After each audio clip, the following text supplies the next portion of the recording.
Coming to you live from Buffalo, New York. This is the Future Stars Invitational.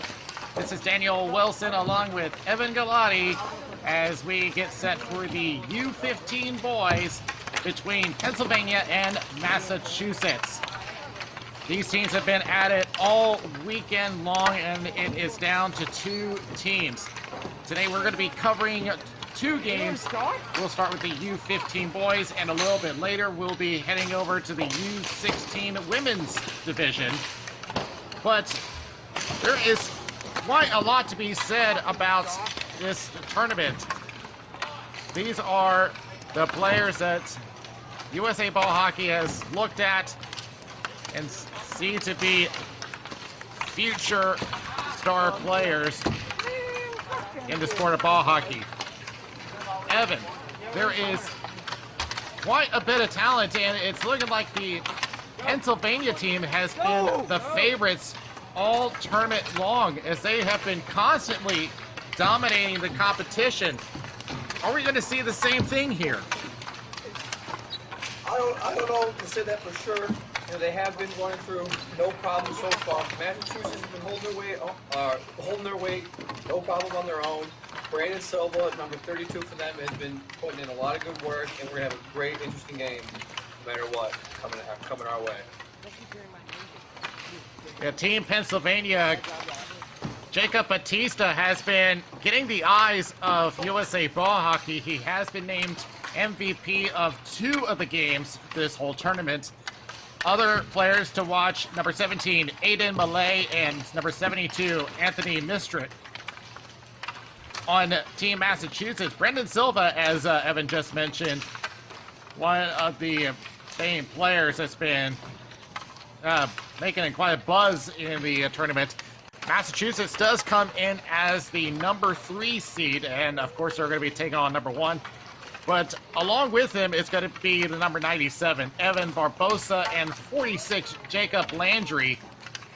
2 more players that's been creating quite a bit. So when you have these young players who've been taken over to this tournament here in Buffalo, there's got to be something special about the players coming to this tournament. So what exactly are you looking for out of every single player? Just it's a little bit of with this age, it's a who wants it more, who does the fundamental, who does the plays the game the right way, makes the best passes, takes the best quality shots, plays the tightest defense. And I'd see whoever here plays the best all-around game will come out as the champions. And remember that these represent their entire state. There's quite a lot of hockey culture between the two states. There's plenty in Massachusetts, definitely plenty in Pennsylvania. We've covered a lot of ball hockey, especially in the Philadelphia and Pittsburgh areas. So what is it about these players that's got USA Ball Hockey's attention? Is it their skill? Is it how they play? I think skill is the big thing. Play is right there with it. But with these 2 states, ball hockey's very popular there. You know, you mentioned we do Pittsburgh and Philadelphia. And of course, in southern New Jersey, ball hockey's huge. That's right there with Philadelphia. That's just their exposure to it's a lot here. They're familiar with the game, which helps them be even better at it. And so Pennsylvania, their coaching staff, head coach Tyler Kava, assistant coaches Ryan Shannon and Willie Rennebeck. So 3 names that's been teaching their team very well. Of course, when you have such young players, they need quite a bit of guidance. And I say that it's definitely helped them throughout this tournament, as we are about 5 minutes away from ball drop. Yeah, coaching at this age is everything. That's what, they're the nucleus of this team. They're what gets them going. They're what puts them, in the right direction, right path to be successful. Now, we talk a lot about Pennsylvania. Let's go to Massachusetts. Now, the Boston area there's quite a bit of hardcore fans there.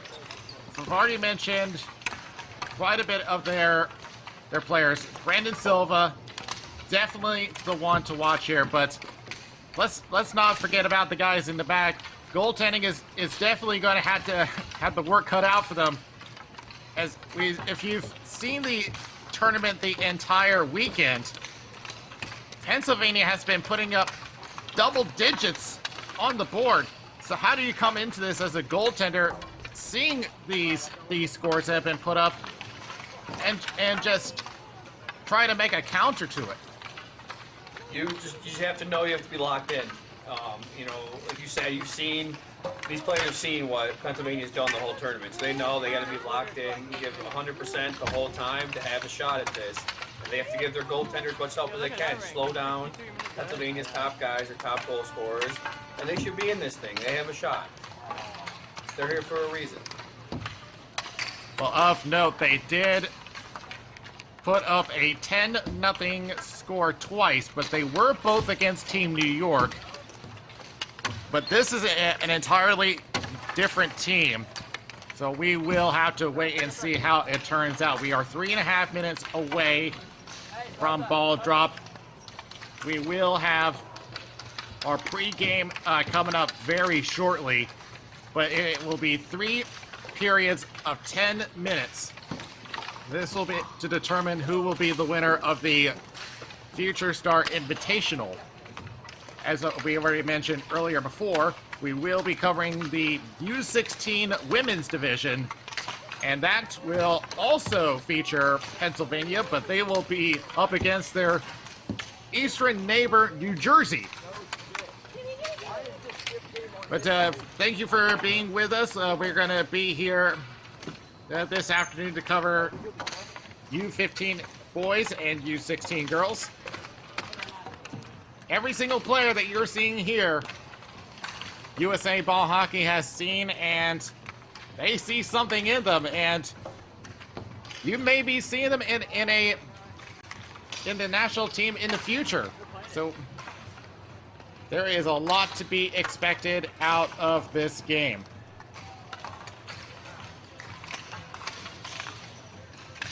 So what we're going to do, we're going to take a quick commercial, and then we're going to be back here for the start of the U15 boys final right here on MVP.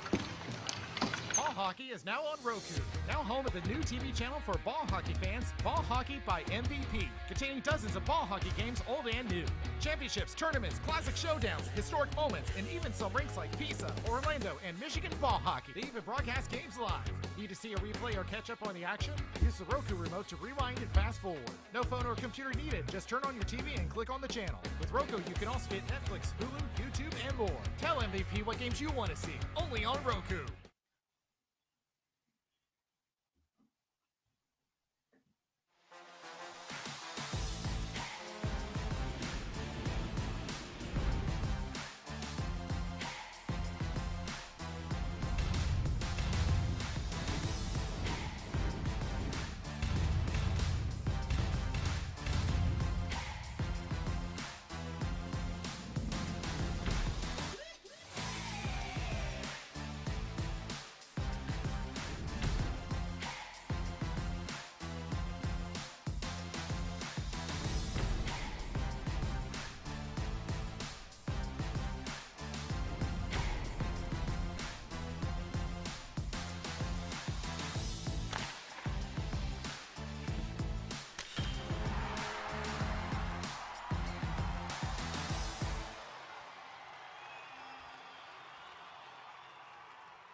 We welcome you back to Buffalo, New York for the Future Stars Invitational. Teams have finished their warm-ups, and we will be getting started very shortly. The teams will be lining up for the pregame, and we will be underway for our U15 boys final between Pennsylvania and Massachusetts. Daniel Wilson here with Evan Galati. We will be here to cover this game and the U16 women's division that will be coming up at 2:30 today. 10 minutes are up on the board as we will prepare for the start of this final. Pennsylvania in the white and Massachusetts in blue.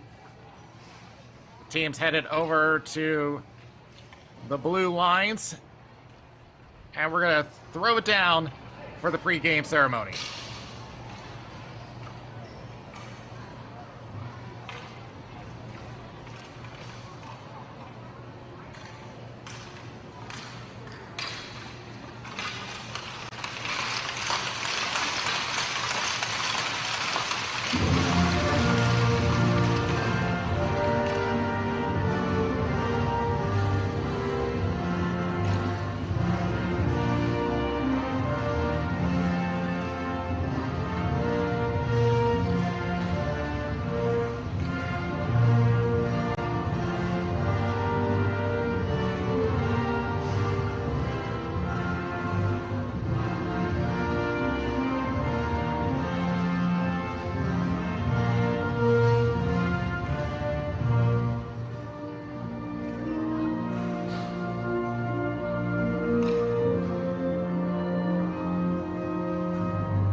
Teams getting ready for the start of today's game, and in the net for Massachusetts, it is Brendan Silva. They've been talking a lot about how he's been making all the stops today, and he is definitely going to have to bring his best against the #1 seeded Pennsylvania. Teams start to line up here, and taking the draw for Pennsylvania is Kenny Caldwell-Otter. We get ready. Teams are set. 10 minutes on the board, and live from Buffalo, New York, we are underway in the U15 boys final. Massachusetts will start off with controls. They try to chip it around the boards. It runs into the back check. Good stop by Shane Zapko. Play it back around to Dominic Rennebeck. He gets stripped of the ball of the forecheck. Tries to pass it for an attempt by Noah Cordero, but it will go out of play, and we'll have a face-off inside the Pennsylvania zone.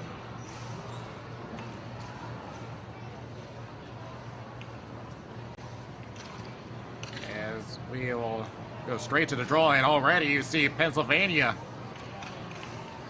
going on the very conservative side. They got all 4 guys on the inside of the circle. And they will try to escape. Kept in by Evan Barbosa. But Pennsylvania will clear it out as they will try to chase this one down. Zach Zini will try to play it back. Pennsylvania having a hard time trying to enter the zone as that forecheck and back check that's been working very well for Massachusetts. Pennsylvania will get control. Dominic Rennebeck will play it around for Shane Zapko. Zapko trying to avoid a forechecker, tries to stretch pass, but could not find his target in Kenny Caldwell-Otter, and they'll have to bring it all the way back for an icing. So far here in the early going, Massachusetts, coming in hot, coming in like they want this thing. Let's see if they can sustain it for the whole game. So far, Massachusetts' defense has been a big factor in this tournament. We talked quite a bit about Brandon Silva. He has yet to face a shot on net, but so far it has been the forecheck and back check of Massachusetts that's been the big story early in this first period. Off the draw, try that shot on net, and stopped down the low by Alex Trzynski, as he will have his first save of the game. Pennsylvania's strategy here is an interesting one. What they have, the way they're finally spreading out. They have been stacking that box, tracking the goalie in the previous few draws. I wonder if them spreading out is going to help them break out of the zone and get the rhythm going. Because so far, the possession game has belonged to Massachusetts, as the officials are trying to get the face-off organized, and he is giving some directions to Cohen Necrelli. Now we're set for the draw, and it is won by Pennsylvania, though they'll have to act quickly. That speed of Massachusetts starting to come into play. That is trying to get Pennsylvania on the attack, but good back check by Massachusetts to put them back on the attack. Tries to get around, and a shot on net saved by Trzynski, as a fast attack by Braden Pimental has almost put Massachusetts ahead, and they're really taking control of this game. They are, and the one thing that's really standing tall and helping Pennsylvania right now is their defense, because they've only let up, I think, about 2 shots now, and Massachusetts has been on attack this whole time. Jacob Batista taking the draw. He wins this one. He's been named MVP twice in this tournament. He'll play around as Pennsylvania trying to get their first attack going. They're stripped of the ball again and stopped by Trzynski, and he has to make a quick cover. Again, the forechecking of Massachusetts, just a big factor. They are there all over them right now. They're starting to feel a little rhythm. They're starting to work the ball around, get some quality shots. Pennsylvania doesn't clear the zone soon. It could spell trouble for them. Gotta wonder what Tyler Kaba, the head coach of Pennsylvania, is telling his team, because they're really gonna have to make some adjustments as they head over to the boards. They battle for control. David Reed trying to get his team going. They're still stuck in the corner. Reed does come away with the ball. Will take it behind his own net and will throw it around to the opposite corner. Now waiting for an opening, Josh Morin. Now stretches it over, but overshot it. It goes in to the bench, and we'll see where they take this draw. It looks like it's going to come back into the Pennsylvania zone. They're starting to try to work out some different rhythms, starting to stretch it out a little bit. It's good to see, good to see.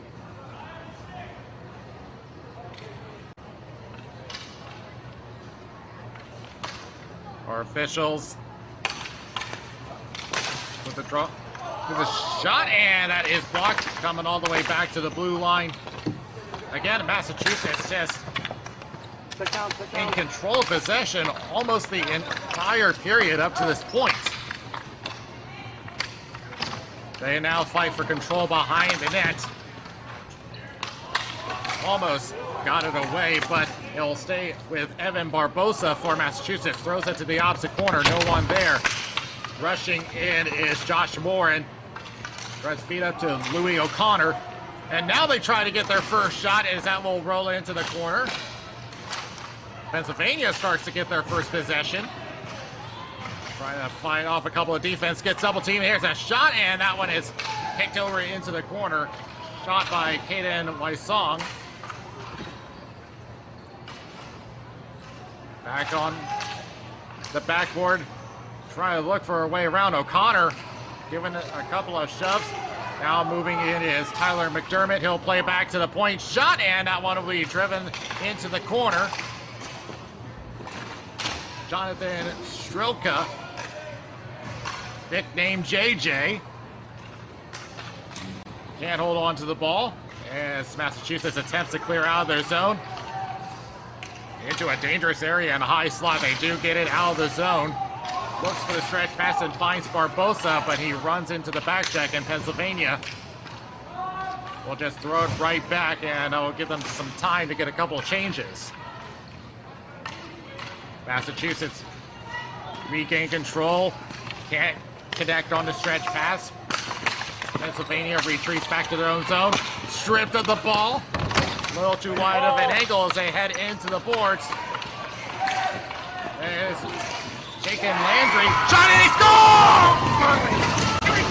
Landry! From the circle gives Massachusetts the lead. Beautiful play all around. He chased it deep in the zone, got a little shove of the board, stuck with it, wrapped around, was patient, got a clean look, and buried a beautiful shot. That was a turnaround shot from Landry. This was one name that was mentioned by USA Ball Hockey. He was an MVP in one of their round-robin games, and here's another shot that goes wide of the net. And it's Landry again. And he scores again! Are you kidding me? He catches the post and he quickly makes it a 2-0 game! Jacob Landry is taking over this game in the blink of an eye. Virtually the same shot, just slightly different spots. He buries that top corner. That's probably one of the most beautiful goals I've ever seen at any age in ball hockey. Just like that, he flipped this game on its head, 2-0, Massachusetts. Jacob Landry has suddenly just became a one-man army. 2 goals in less than a minute. An unassisted. He certainly got everyone's attention. Delayed offside against Pennsylvania. They do tag up, but stripped of the ball at neutral. We do gain it right back. Kenny Cadwallader draws it back. Here's a shot and will be deflected off. And we have a whistle. And we got a penalty coming up, it looks like. Looking like a cross check might be the call. Check. They're calling a body check, and it's going against Massachusetts. Yeah, looking in behind the net, coming in here. Just a little nudge is all it takes. Plus, the slippery floor they're playing on doesn't help. You got to be real careful in situations like this, and that's enough to get the penalty. That's Sean McGrory that took the penalty. The contact rules as far as the U15 division is a little bit stricter, and we're sending one Pennsylvania player all the way back. Looks like it's having to do with Trzynski. Well, they're heading to the bench. Not quite. I don't really know what the delay is for. I wouldn't think that they call a timeout right now. Oh, they got 3 minutes on the board. So that means that's an unsportsmanlike penalty on top of the original penalty.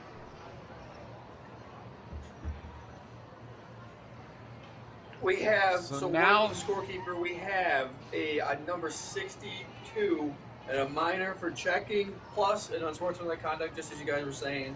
So that's the official scoring of it.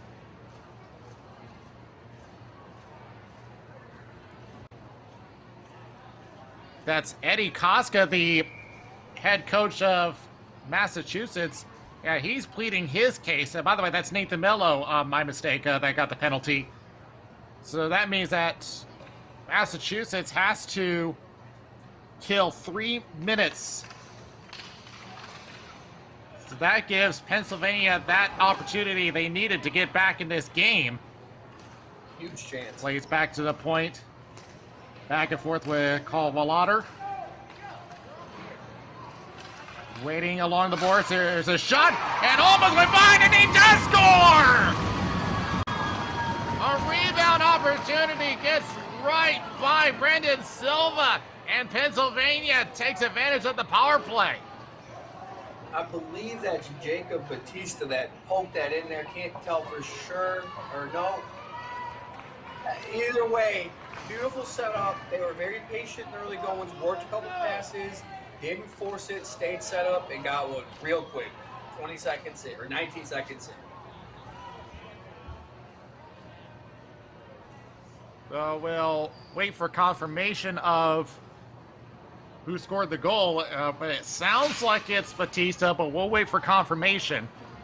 And I think they're just waiting. Yet they're taking off the first penalty since it was a power play goal, but they still have to kill another penalty. Michael Spitz goes back to the point. Now we'll play back and we'll play back and forth. Here's another shot that is blocked by traffic. There's another chance off the rebound, and that one goes into the corner. Back over to David Reed. Oh, pardon me, that's Coalater. There's a shot that's blocked. Still waiting for an opening, and now we have a whistle. So, going back to that goal.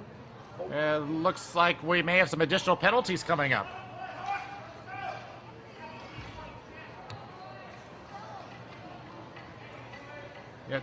Yep, a penalty against both teams. So things starting to get chippy here in the first period.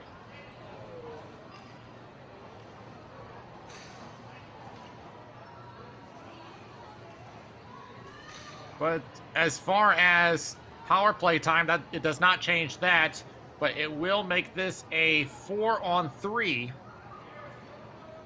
Real quick, I just want to get this in to get the correct on the goal. It was Adrian Melee, number 17, that got credit for the goal. So Aiden Melee will have the goal for Pennsylvania. Back to Kovalater. Play back over to the right. One-timer shot and could not hit the net. That came from Cohen Nacarelli as Massachusetts will clear the zone. Kovalater will retrieve and will restart the attack. They do gain the zone. As they run into a back check and the ball goes out of play, this will come back to neutral.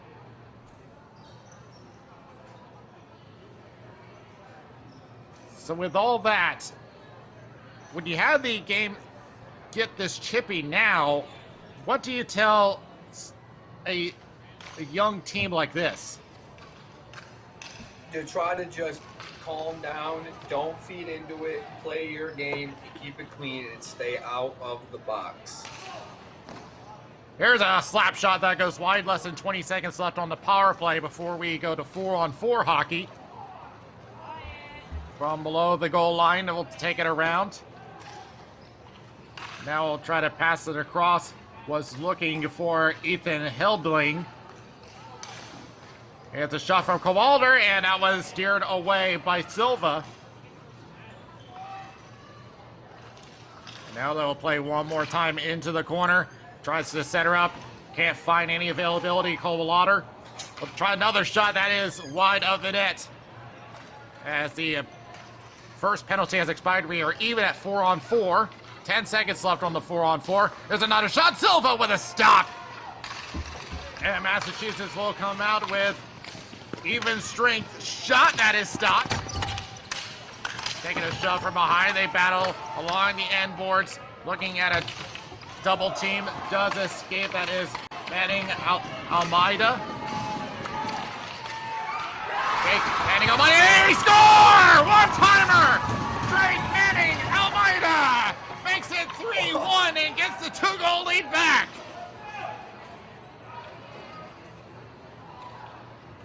Looking at it, just a little chip over there up front, looking for a rebound and got it. Quite the celebration, arms out in front of the bench. It'll be interesting to see how that plays out. But Massachusetts is feeling it right now. Now that had to be one of those ones where he was aware of the play that was going on. He knew he was in a double team. He needed an opening, saw that opening, and just set up low slot, that high scoring area. Here's that shot, and Silva has to stretch the legs to make that stop. Goes back over into the corner for Nick Mattis. Behind the net again, and it will try to play back to the point. Kept in by Zapko. Oh, no, they did not, so they have to tag back up. That gives Massachusetts time to clear the ball out of the zone.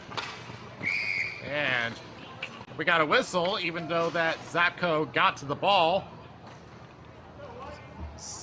See if they did call that icing or if it's something else.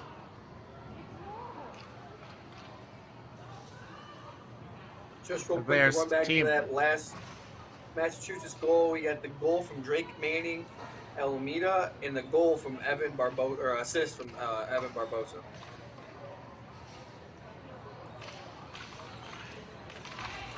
Barbosa has been one of those top forwards that's been contributing, and Silva has to slide over to protect that far post. Barbosa was named MVP in one of the round-robin games, as that will come all the way back to the Pennsylvania zone. Coming around is Josh Morin. You see that 3 Massachusetts players just surrounding the area, just taking away those passing lanes. And trying to fight through is Louis O'Connor. Back to the center line, tries to keep it in, unable to. Massachusetts on the attack, look out here, partial to on, oh, and can't get it on net. As Massachusetts once again threatening. Here's Evan Barbosa, attempts to pass, he does connect. Saxony. It's back to Caden Bington. David Reed for Pennsylvania takes it to the left corner. Tries to avoid Nathan Mello. Back behind the net. Tries to set her up. Blocked. Back over to the right corner. 2.5 minutes remaining in the first period. Massachusetts with a 3-1 lead. That's glove down. Massachusetts attempts to clear. That's blocked. A second attempt does get to Caden Wasong. And that's all the way back to Trzynski, and he will take the face-off in his own zone.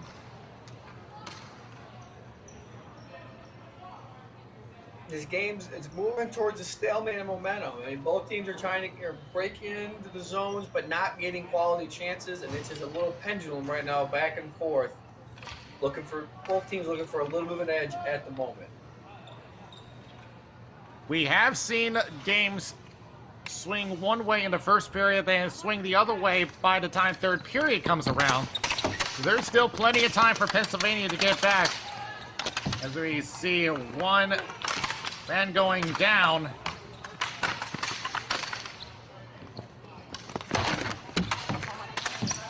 They keep fighting in the corner. That was Shaken Landry that went down. He has both goals, two goals for the Massachusetts team.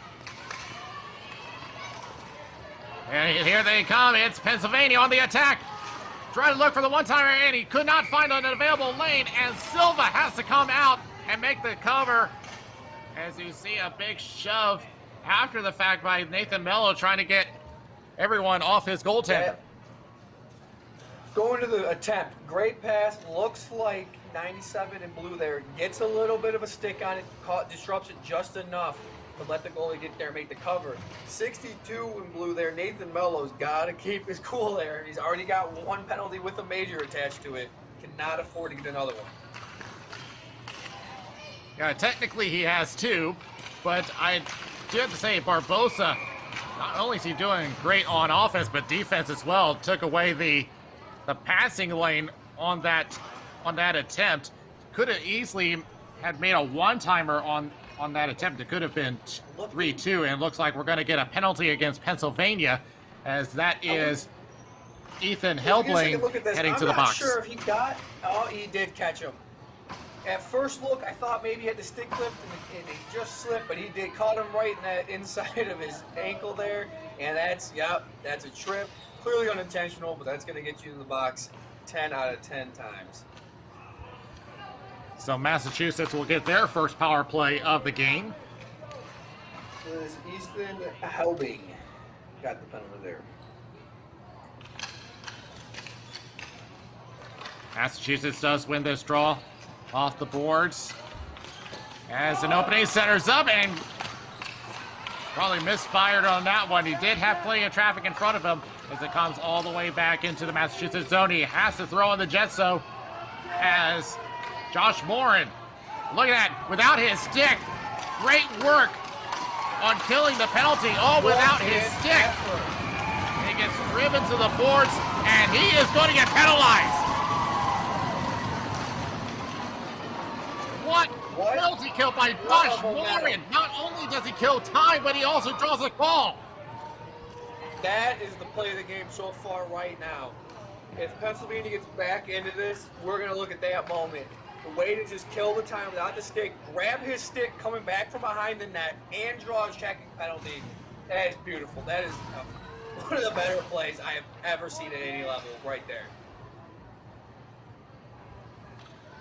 I mean, that's not a bad penalty by any stretch. I mean, that was just great penalty killing by Josh Moore. Not only did he kill time, but also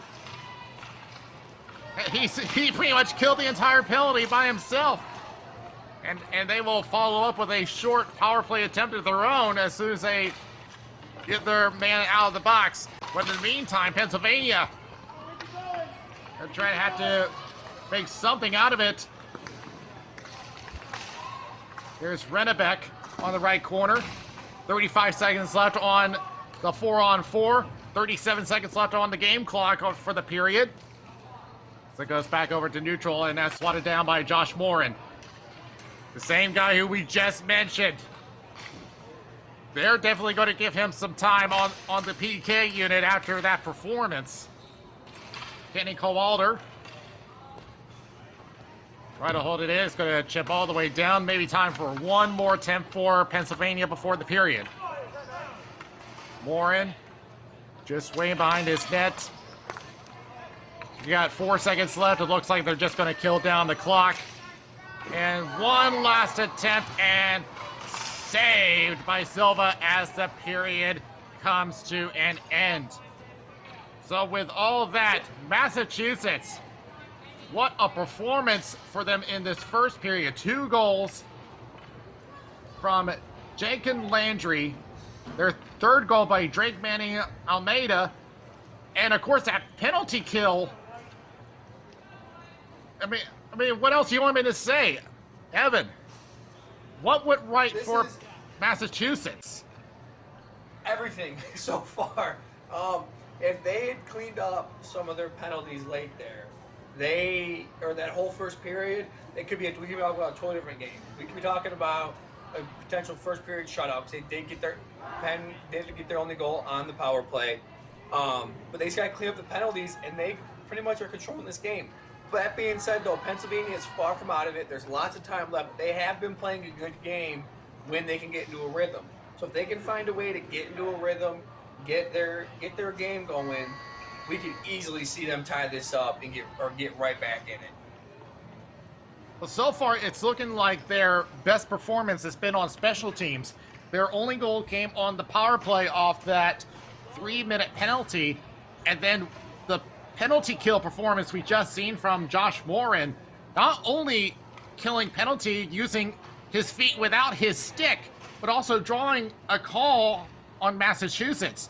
So if they keep performing like that, that may be the key for them to get back in this game. With 12 minutes back on the clock. That could be a rally cry moment for him too. The way he that's what you need to get momentum in your favor, get the juices flowing.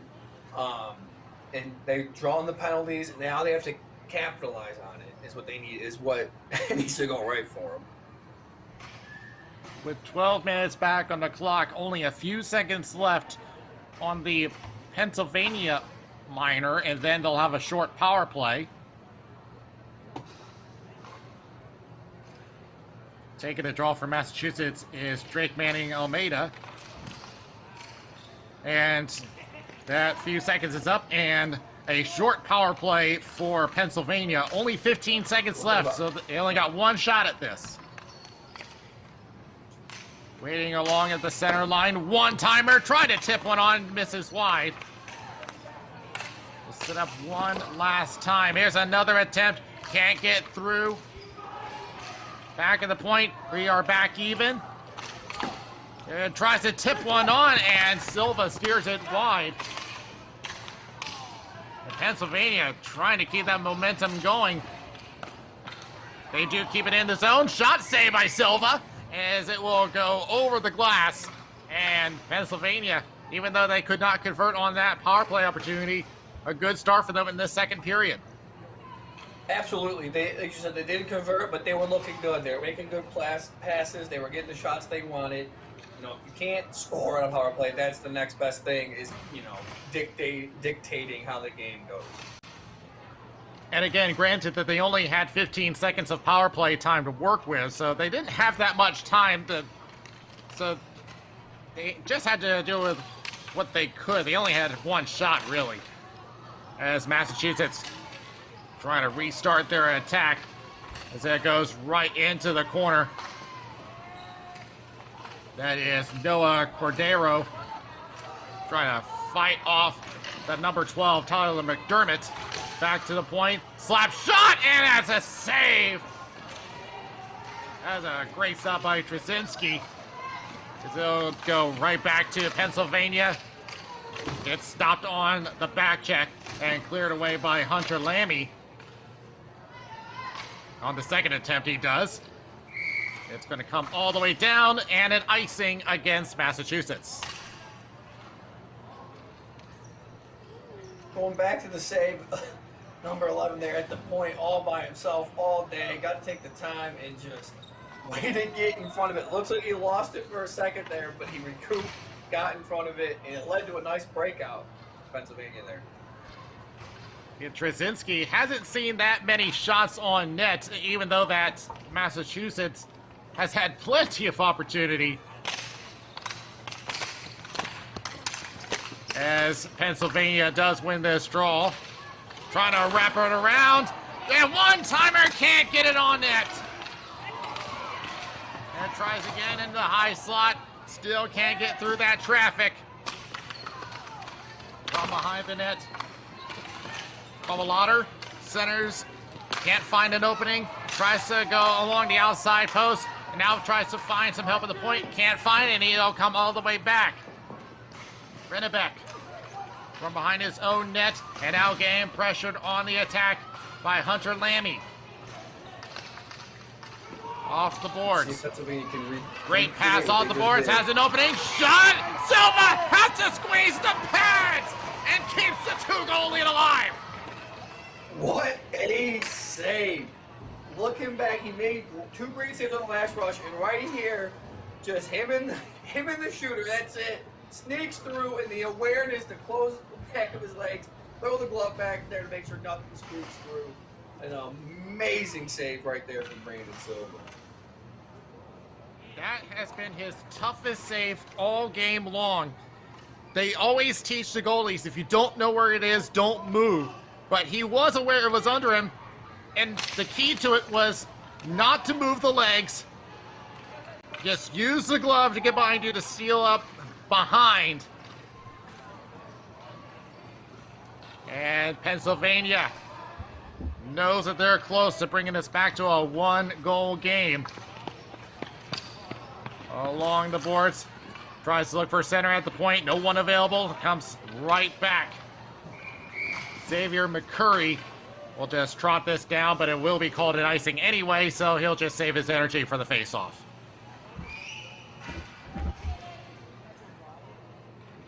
So this is the saves I've mentioned beforehand, before the big nice save there. Getting in position, going post to post.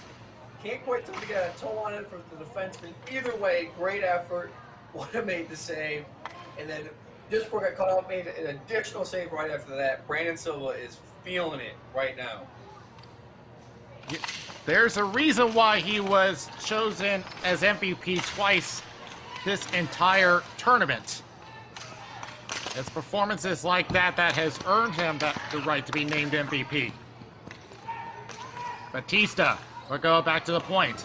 Tries to look for an opening, tries a shot saved by Silva. Back behind the net, will be picked up by Cohen Necrelli. Along the left boards. There's a bunch of blue jerseys closing in. Shot going wide of the net. Massachusetts attempts to clear. It's Barbosa, and he is covered up very well. As that back checking what got to work for Pennsylvania, now behind the net. Tries to center up. Got interrupted by traffic. Everyone in the slot as that ball goes up and over, out of play. And Pennsylvania, they can sense that they're close to scoring again. They are, as I mentioned in the intermission, they're starting to feel their game. They're starting to get their rhythm going, and we're starting to see it, which could spell danger for Massachusetts.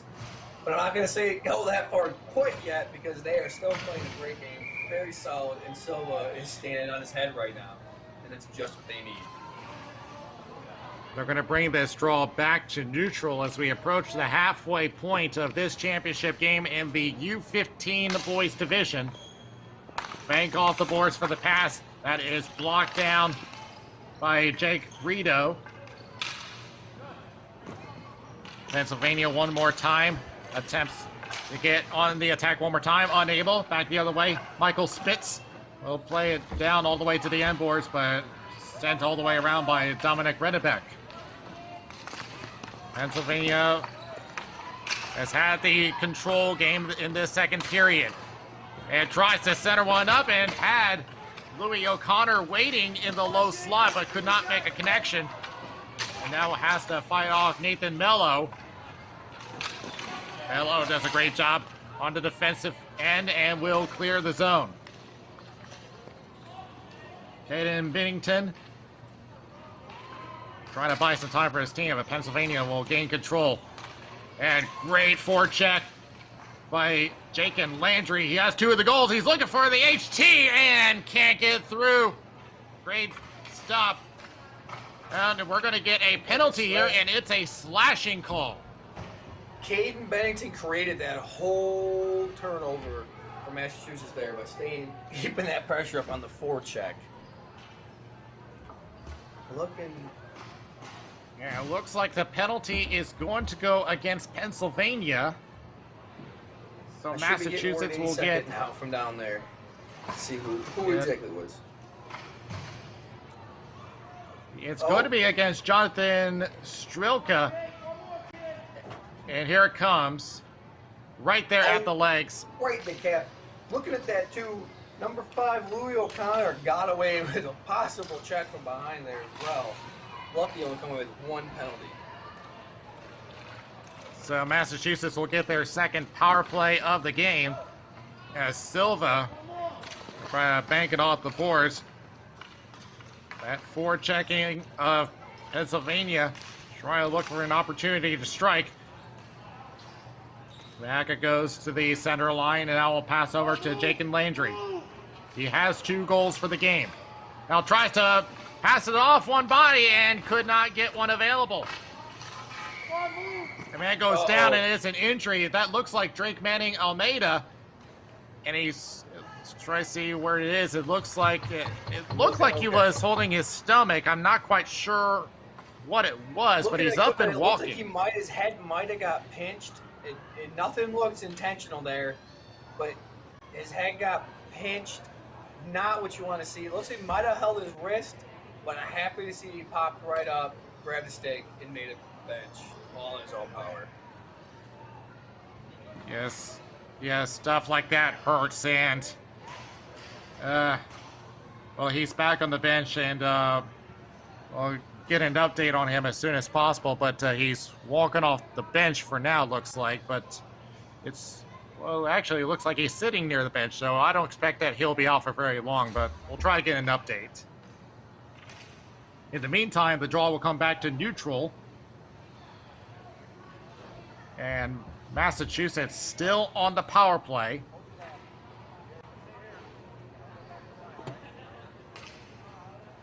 And taking a draw as Zach Zini. Tie up on the draw. Still looking for control. Looks like it's going to go to Massachusetts. In the left corner, Zach Zini tries to go back to the point. Overshot his man and will come all the way back. And look who's there on the forecheck again. Josh Morin. Well, Massachusetts not going to be fooled this time. They're gonna play it right over to the boards. One-timer from the point, and that's a great save by Krasinski. From behind the net, and now play over off the boards. At center, winds up for the shot. That's wide to Krasinski, and they will clear out. That will be it for the power play. Race for control, and Landry gets to the ball first and will keep the attack alive for Massachusetts. Massachusetts will instead go for a partial change as they chipped it to the left corner. They gain the zone. Great interception by Landry. Here's Barbosa on the attack. Tried to pass, but it went off a body and gets shoved by Aiden Malay. We'll circle around, and we got a delay penalty coming up against Massachusetts. So an extra attacker on for Pennsylvania. Here's a shot wide of Silva, and they will touch up, and a penalty will be assessed against Massachusetts. And it looks like it's going to be another slash call. I do have to give credit to the referees Eric Schultz and Jamie Andruzita. Sorry if I mispronounced that name. But they have put together quite the game with the calls and the non-calls. They are keeping it very consistent and tight, and I like what I'm seeing.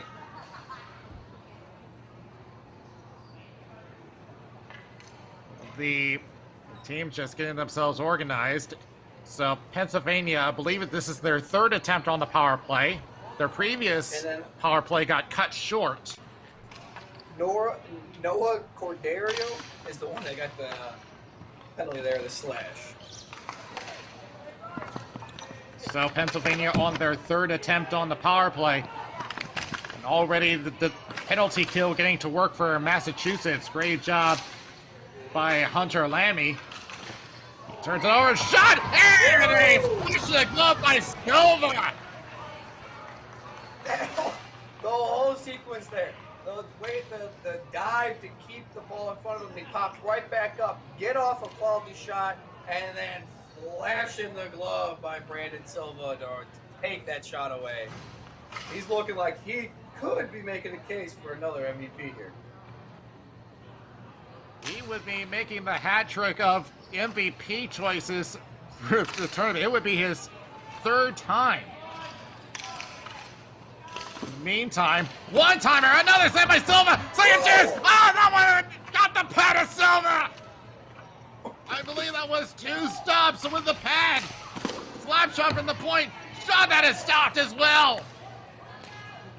Back at the point. Pennsylvania sends blood in the water. And here's another attempt. Stop by Silva! Yankee Doodle Dandy, what a save! I will tell you, I have played a lot of ball hockey, I have watched a lot of ball hockey, and I have never seen a goalie at any age, any level play as outstanding as Brandon Silva was today. I cannot believe some of these saves I am seeing, especially in these last few here on these replays.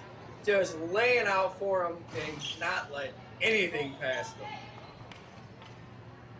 I have to say, he is comparable to the likes of Brendan Junick, who is from Buffalo. With a shot and he scores! This time it breaks through, and Pennsylvania has put it back to a one-goal game, and that comes from Ethan Helbling. I think we might have got a redirect in front. I want to get another look here. Oh, either way, Silva is screened. That's exactly what you wanted for Pennsylvania. 17, Adrian Melee. That beautiful job screening the goalie, causing havoc up front. It's the only way you're going to beat a goalie like Brandon Silva that's been playing as well as he has. And that's pretty much the key to taking down a goaltender who's been so good. Take away the eyes. I mean, Silva has played a fantastic game, and it looks like we're going to get another delayed call here as he is walking to the bench.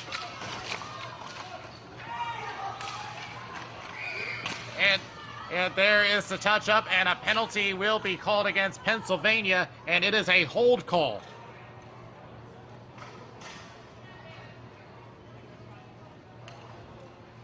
So just as soon as Pennsylvania brings it to a one-goal game, now they have to go back on the penalty kill. It's Tyler McDermott.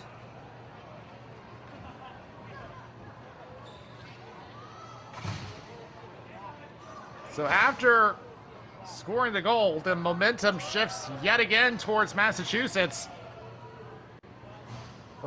Another 90 seconds on the board. And again, Massachusetts. 2 goals from Jake and Landry, 1 goal from Jake Manning Almeida. And this will be Massachusetts' 3rd attempt on the power play. Well, real quick, going back, the goal was credited to Jacob Batista, and the assist was given to Kenny Calderwalder, and that's his 2nd assist of the game for Pennsylvania. And then the penalty was called the holding the stick, was what was the official call. Jacob Batista has been one of the players to watch for Pennsylvania. Has been named MVP twice in this tournament. Scores his first goal of the game. But now they're going to have to put up another penalty kill. Less than 3:30 remaining in the second period. Slap shot, and that is stopped by Trzynski. He dives out, still away from the net, and Hunter Lammy attempts to center it up. And we're going to get another penalty call, and this is going to go against Massachusetts. So that is going to be it for the power play, and we're going to go back to 4-on-4. You know, and I was just singing these officials' praises about, and they are calling, they are keeping this tight, and I like it because it's keeping it from getting out of hand and getting chippy. Looking at it is going to be a hooking call against Zach Sini. Oh yeah, look at that. That is clear as day, right in the midsection. Prying his arm up, stopping him from playing the ball. That's going to happen every time. Looked like it might have been a little of a sell job, pinching the arm in. That's going to happen every time. You can't be putting your stick in those situations. So we're going to play another 4-on-4 and then a short Pennsylvania power play. It will be Drake Manning Almeida on the draw. Good to see him back after that injury. Taking control is Jacob Batista. He has one of the goals. Shot and saved by Silva. He continues to flash the glove for Massachusetts.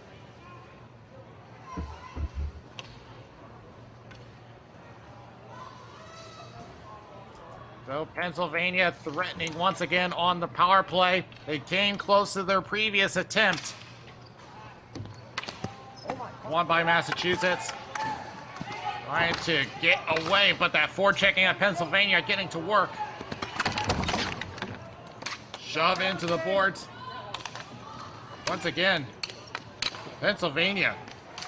That hard work starting to come to fruition and really producing for them. Here's a shot that's blocked. Massachusetts thinking shorthanded opportunity. Here's a shot off for Trzynski, and it'll roll into the corner. And it goes out of play, and we'll have a face-off inside the Pennsylvania zone.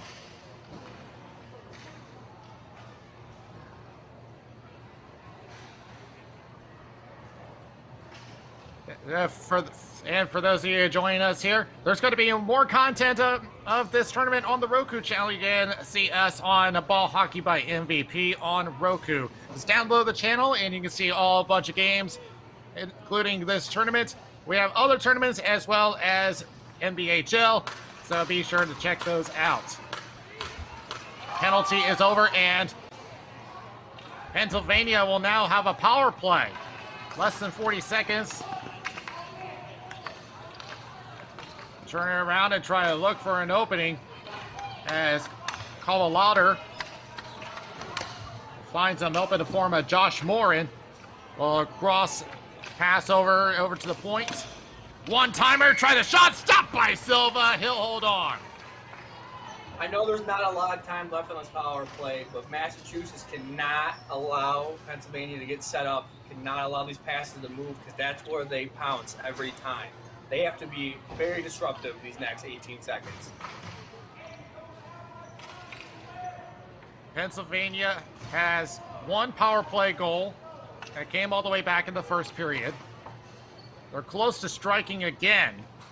Less than 2 minutes left in the second period. Massachusetts still hold a 1-goal lead. And as I've mentioned before, this is a pattern we've seen before. One team has control the first period. It seems to get even in the second. So it's looking like the tide maybe turned to Pennsylvania as a shot is blocked by a whole bunch of traffic. 4 guys in the slot. We'll swing around and we'll try to set her up. Silva trying to dive out, but he does get some help from his teammate in the form of Noah Cordero. As the penalty has expired, we're back to 5-on-5. Shoving from behind is Caden Bington. And takes a shove from behind as he's trying to regain control. And Cohen Nickrelli, he's going to get called for interference. Oh, a little extracurricular after the fact. Ooh, starting to boil up here. I wonder if this other official caught that after the whistle. I'm not too sure on this one here. I want to get a better look at it. It looked like he might have just lost his footing, maybe a little extra push. But it's got to be a penalty right now with the climate of this game. You can't have anything like that. Well, the way I look at it, he did have his arm out and impeding his motion. I think that's what they're calling it on with the interference. Yeah, exactly. In a climate like this, you gotta be careful. Can't be given anything extra. So Massachusetts will have the rest of the period on the power play pending a goal. Looking like Caden Bennington got away with a little extra there after the whistle. The official call is number 15 for interference. It's coming all the way back. And that's Cohen Nickrelli, who I just mentioned that was involved in that play. But here comes Jake Brito. We'll have the remainder of this period on the power play, again, pending a goal. Here's Landry. He has 2 goals for Massachusetts. Receives it right back. One-timer from the board, shot, and he scores! One-timer power play goal.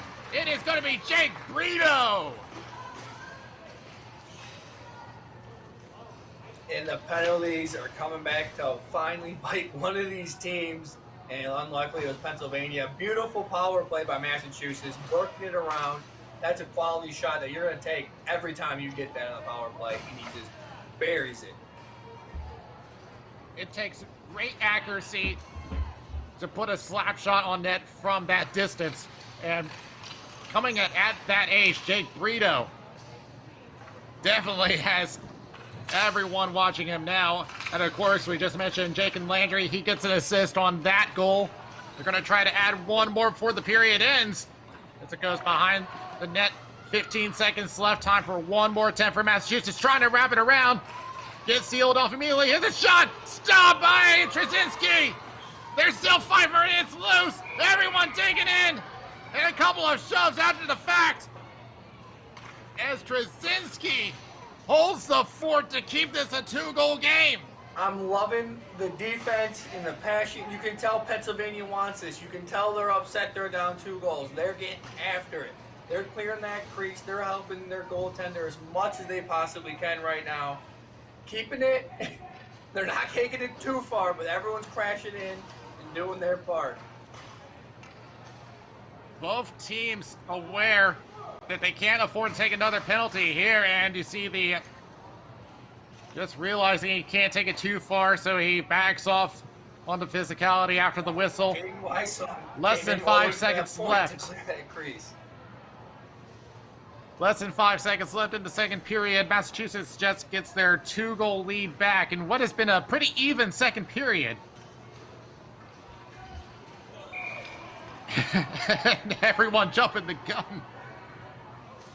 I think the refs are giving them a little warning there. That's about the second time they jumped the gun. They don't want to get a delay a game penalty.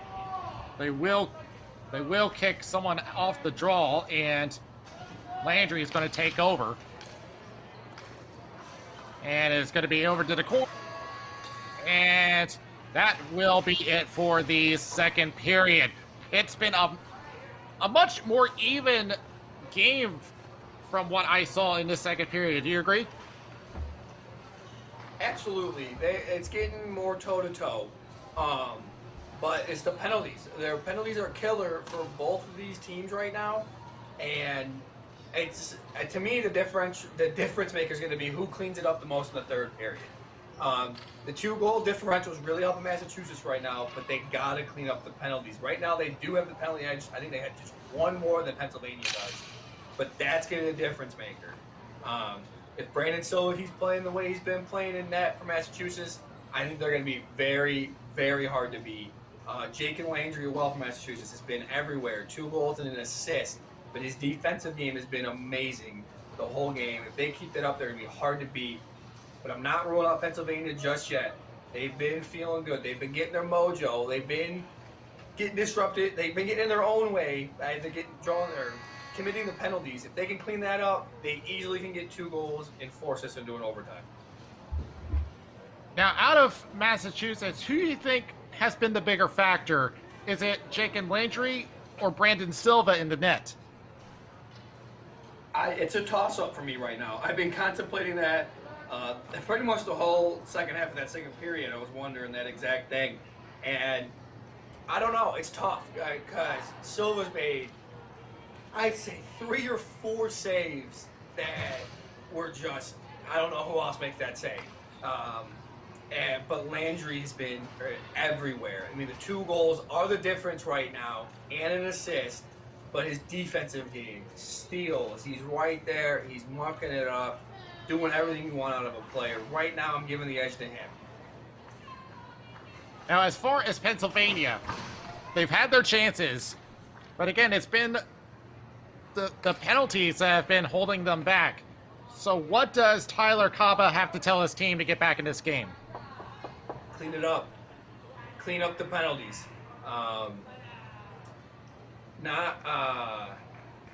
If they can stay out of the box, stay out of their own way, because when they've been playing their game, they've been in control. So if they can do that for these next 12 minutes, don't be surprised if they get back into it. We get set for the third period. Massachusetts holds a 4-2 lead, 12 minutes away from potentially winning this tournament. But again, still got a whole period to play here. Shot just wide of Trzynski.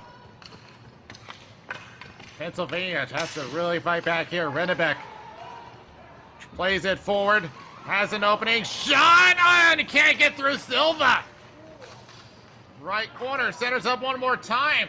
O'Connor was trying to look for some help in the slot, but there was just too much traffic. They'll just have to throw behind the net. O'Connor again on the left corner. Gets stripped of the ball. Massachusetts will just clear it down the floor. It will be an icing against Massachusetts. It will come all the way back. Taking a second look here at the dangerous play, man. Hard to tell there at that angle, but looking like they had a nice opportunity in front. Trying to do a little redirect to get around Silva there, and just off the mark. Taking the draw for Pennsylvania is Tyler McDermott. Does get this draw, but it has to race it all the way back to neutral, and they have to retreat back behind their net. Being pressured by Hayden Bington. It comes right back in their own slot. Like, oh, what a stop on a defense! It was right at the line at the last second. The defense comes up big. That just saved Pennsylvania a goal. And Silva has to make the cover. What a defensive play in the Pennsylvania net. Let's take another look at that. My goodness. Just off. Oh, barely. Oh.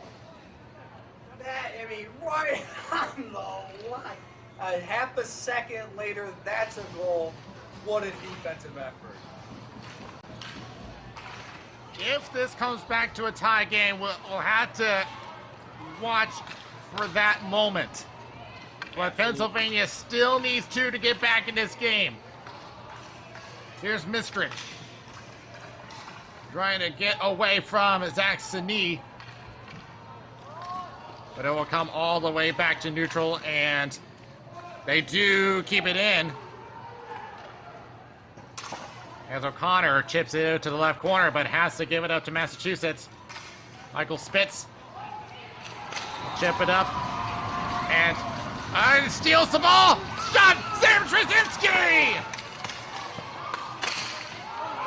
Great stop off the breakaway after stealing the ball on the forecheck.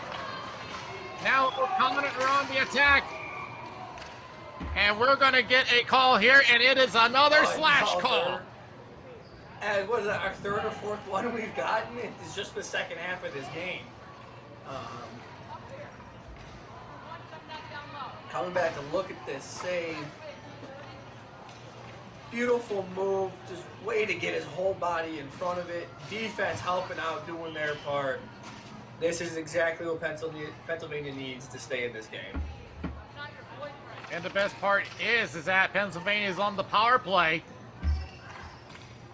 They are 2 for 4. They did score 2 power play goals. There's a one-timer opportunity just wide of Silva. Corelli will play back and could not handle the pass. And Kovalauter has to come all the way back. Real quick, Barbosa finds him open. Elbing will play it over to the left, and we'll find Corelli. It takes a bump, and we're going to get another call here. Yeah. And they're going to call a hold penalty. Well, they're going to call both of them. Both? So we're going to play 4-on-3. That is very surprising to see both. I thought just the one was going to get there, a little extra shove at the end. But I understand why they're calling both. Right now, it's getting a little chippy in these late dying moments, and both these teams want this. It's 2 separate penalties. It was a hold and a slash. So that's the reason why they're taking 2. The good news for Pennsylvania is that they're still in the power play, but now they have more room to work with. Absolutely. Aiden Malay. All this extra space. Well, played over to Kovalauter. Back over to Malay at the left corner. Trying to look for that opening to strikes. Trying to center up, take it away. Potential breakaway for Massachusetts. Oh, great speed by Malay to break up that breakaway. They turn it over again on the back check. Massachusetts coming in short-handed, trying to backhand it. Trzynski will steer it away. Massachusetts has to be careful here. Elbling trying to create a break. He goes down. Are we going to get anything? What's the call?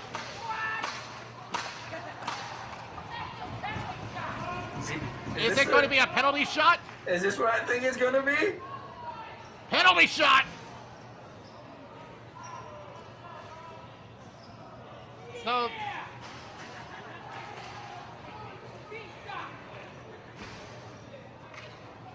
So because it was on a breakaway, he had a shooting opportunity. It is a penalty shot, so 1-on-1 with the goaltender. This is very rare to see. This game has a little bit of everything going on. It's going to be Nathan Helbling 1-on-1 with Silva. Real quick here before and he'll be giving his instructions. Before Just a reminder, they have the last 2 penalties. We had Drake Manning Almeida with the check, and then we had Cohen with the penalty, or with the hold, the slash. Sorry. He'll swing it out to his right. Now slows up. Waiting, patient. He scores! Nathan Helbling converts the penalty shot and makes this a 1-goal game.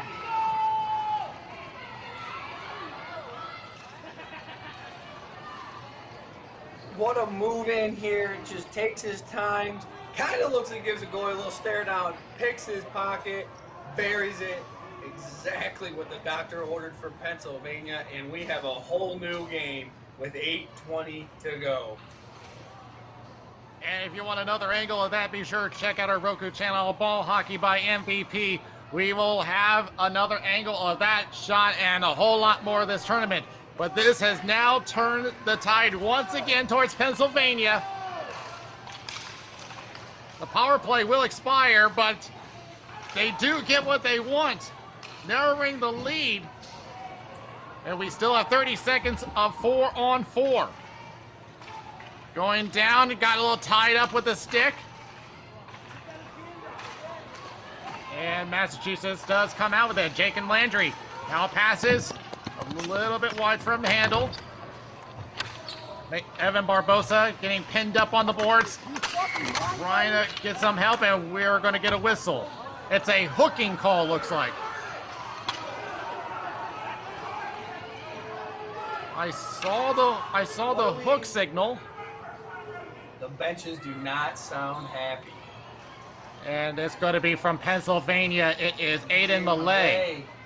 Aiden Malay, I apologize.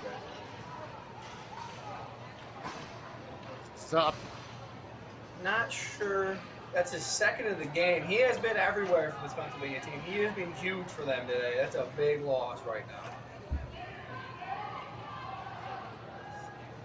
Not too sure what the call is. I'm waiting to get word from down between the benches. It's a hook. Aiden Malay on a hook. the winds keep shifting. As Pennsylvania right now. The Pennsylvania does clear the zone to start off on the PK. Massachusetts does gain the zone. Remember, it's a floating blue line rule. It is Landry with control. Centers up, shot, and Trasinski will cover up. Nice save. So again, Massachusetts. Yeah, this is where Massachusetts, they need to pounce. They need to take advantage of that last penalty there, and they need to get back to that 2-goal separation. Because Pennsylvania, even though they keep taking penalties, they're starting to seem like they're getting a groove going. Massachusetts on their 4th power play. Waiting, and now we'll send it to the right boards. Looking for a shot. Decides to go back to the point. And now we'll play opposite corner. And we'll find Evan Barbosa. Back to the point one more time at the center line. Shot! Trasinski with the stop. It's still loose. They're still got it. He missed the net. And Trasinski holds on. Barbosa can't believe it.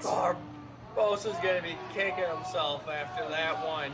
Looking back at this, I like the defensive effort there. Try to bury in your goalie's pads. Just some bad luck into a bad rebound and a whole lot of good luck for Pennsylvania there as they get away with one, and it still remains a 1-goal game.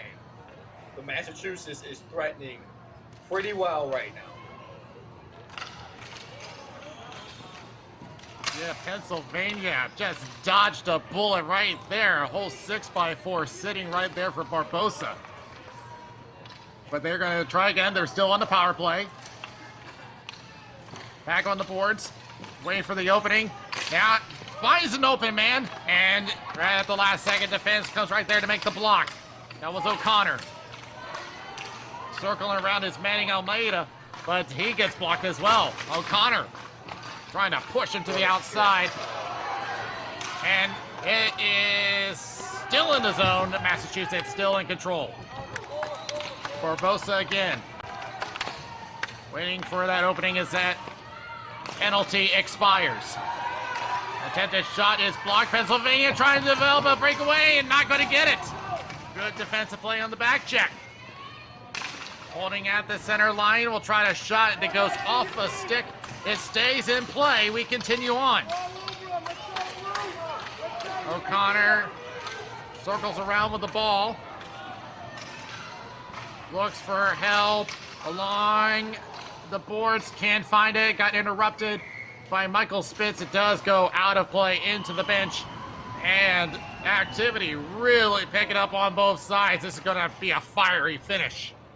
It is, and I like what I'm seeing though right now. Both teams are, you know, they're putting it all out there right now. They're keeping it clean. So, you know, hopefully we can stay away from the penalties and finishes the last 5:36 here, even strength, because we are getting some quality hockey out of both these teams right now. I start to wonder if Pennsylvania is going to be looking for another penalty against Massachusetts, because that's been where their power has been on the special teams. Tries to set her up, and it goes off a body. I was hoping they'd try to find Back that off the point, boards. he was wide Potential open. breakaway. Oh, he could not handle the pass, though. Turnaround shot, that gets blocked. You saw it in his eyes. Caden Bington was looking for a breakaway opportunity, but it just did not grow out. And a shot stopped by Silva. Looking for an outside opportunity. Can't find an opening. Back to the high slot. Good takeaway, but immediately turns it right back to Pennsylvania. O'Connor will try a shot and stopped by Silva with less than 5 minutes remaining in the third period. Looking back at the save, Pennsylvania seems to be pushing, playing up press a lot right now. Nice save by Silva there. He's locking it up, which they need to do. But for Pennsylvania, they need to take a breath. They still have time. They only need the one goal. They seem to be forcing a little too much there. They could have made a couple more passes, probably got a couple better shots off. It's going to be McDermott against Landry. And Landry wins the draw for Massachusetts and will be sent around the boards. Saxony trying to find some help and getting tied up along the boards. And we're going to have a call. The question is, who is it? Nope. Nope, they waived out the penalty, apparently. But a potential breakaway for Massachusetts. With a shot save and over the net. Krasinski had to fight that one off with a blocker. As it comes all the way back into the corner, they fight for possession. And it's Barbosa for Massachusetts. And he's trying to get Jonathan Strilka away from the ball. It does pop out to the center line. Massachusetts still holds it in the offensive zone. Pennsylvania will throw it around the end boards. And they do clear the zone. Less than 4 remaining in the third period. Has an opening. Oh, and decided on the pass, but it was broken up by the Massachusetts defense. Beautiful setup by Pennsylvania there. Comes all the way back. Race for control. No ice here. You hear the coach saying, keep the pressure up. 3:30 left. Massachusetts holds a 1-goal lead, and Trzynski has to hold on to that ball, and a face-off will come into Pennsylvania.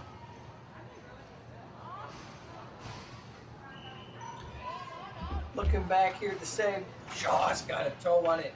I'll tell you, if Pennsylvania comes back to tie this thing up and potentially take it in the diamonds or overtime, look at Trzynski to be potential MVP. Pennsylvania still needs to get one back. There's still plenty of time to do that. Trzynski steered over to the corner. Redebeck from behind his own net. And will play it over to David Reed, but he will return it back to Redebeck. Stretch pass. Tried to connect at center, missed his target, and it's going to come all the way back for an icing.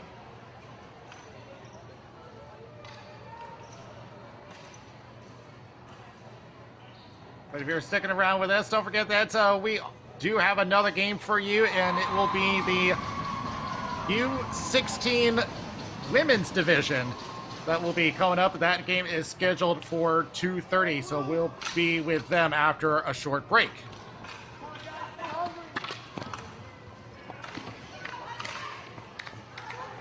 From behind the net. Pennsylvania still needs one. Helbling, who has one of the goals off the penalty shot. At the center line, trying to swat it in, unable. tries a quick shot and could not get it to the net. Helbling will drop it off over to Colorado. Here's a quick shot. Silva with a stop. Rebound attempt. He stops that one as well.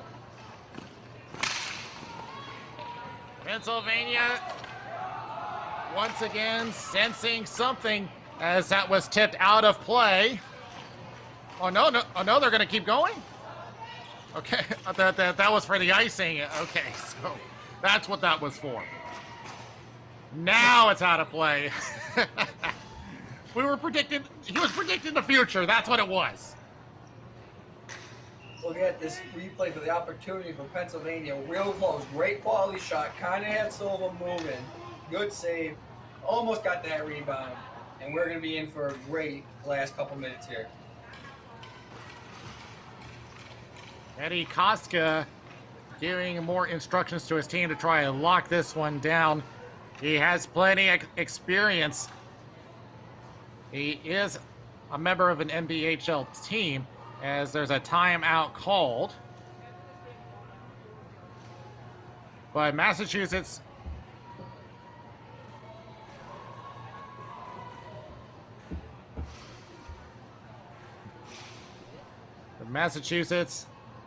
with a 4-3 lead. Less than 2 minutes left.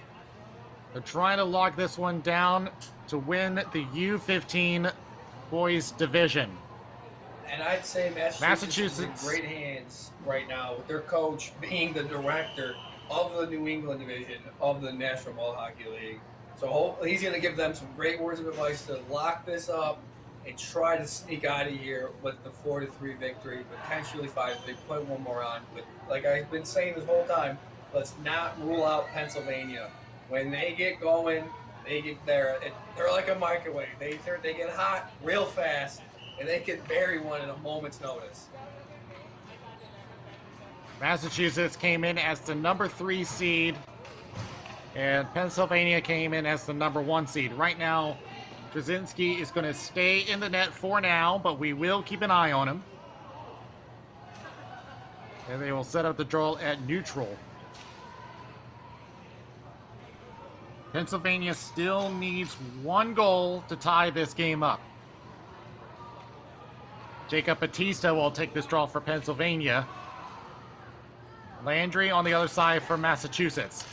And Batista almost had that draw, but it goes right into the hands of Massachusetts. But they do recover. Less than 2 minutes remaining in the 3rd period. Quick shot. Silva with the save. Rebound. Can't get one available.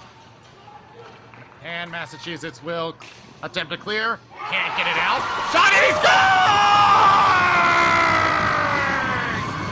Dominic Brenneman! Howitzer from all the way from Gettysburg and ties the game! What a shot. You put it past there. The distance on this shot to be able to fire from that far and make it through on the goaltending, which has been phenomenal today, is insane. Just what Pennsylvania needed. This is going to be a crazy last minute 45. I cannot get enough of this game. This has turned into a whole different game. The microwave. Like I said, one team has control in the 1st period. Even in the 2nd period. Other team has control of the 3rd period and almost had a break for Nick Mattis. Less than 90 seconds remaining. Potential overtime coming. Going down right in front of Silva. He goes down. Can't find an opening. And took down the ledge, but no call. We continue. Massachusetts back on the attack. Plays off the boards with about a minute remaining. Mattis for Pennsylvania will try to get over to Batista. Can't handle it.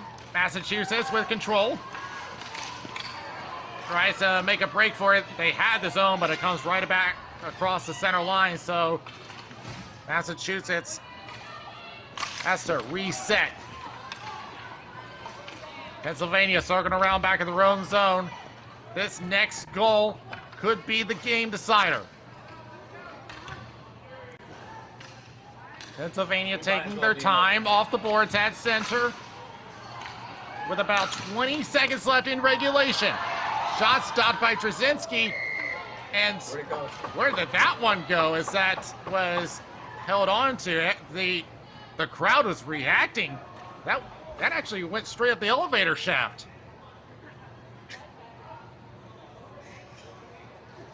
These final 16 seconds, if Massachusetts wins this draw, they got a potential to end it. But Pennsylvania, this is huge. They need to win this draw and try to break out real quick.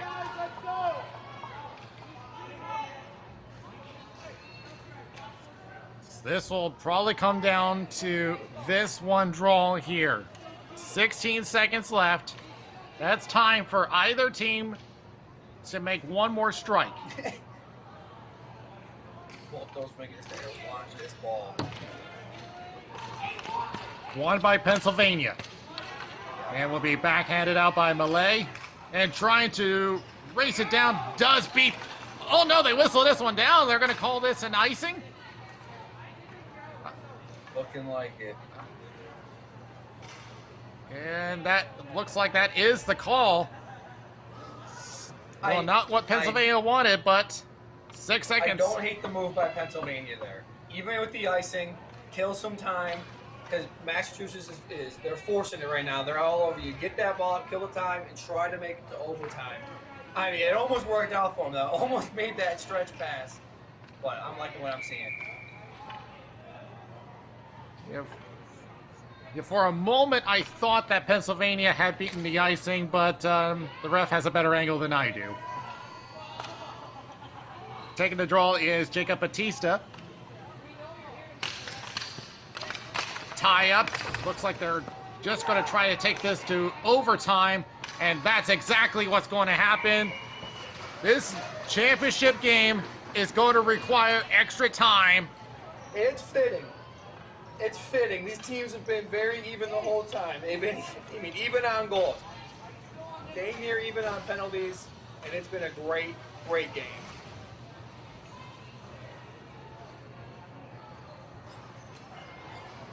So we are tied at 4. The teams will have one more meeting. And the next goal will be the one to decide the champion of U15 boys. Right now we're just waiting for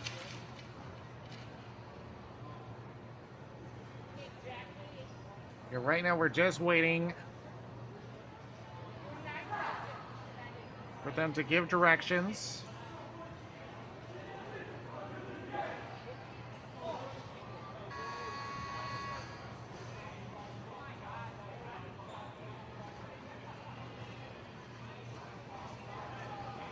So let's recap the game. First period was 3-1 Massachusetts. 2 of the goals came from Jacob Landry. The third goal came from Drake Manning Almeida. Both teams scored a goal in the second period, but then Pennsylvania came right back. The latest one from Dominic Rennebeck to tie the game in the dying moments of the third period. So now both teams back out for overtime. And the goalies now know that they got to switch sides.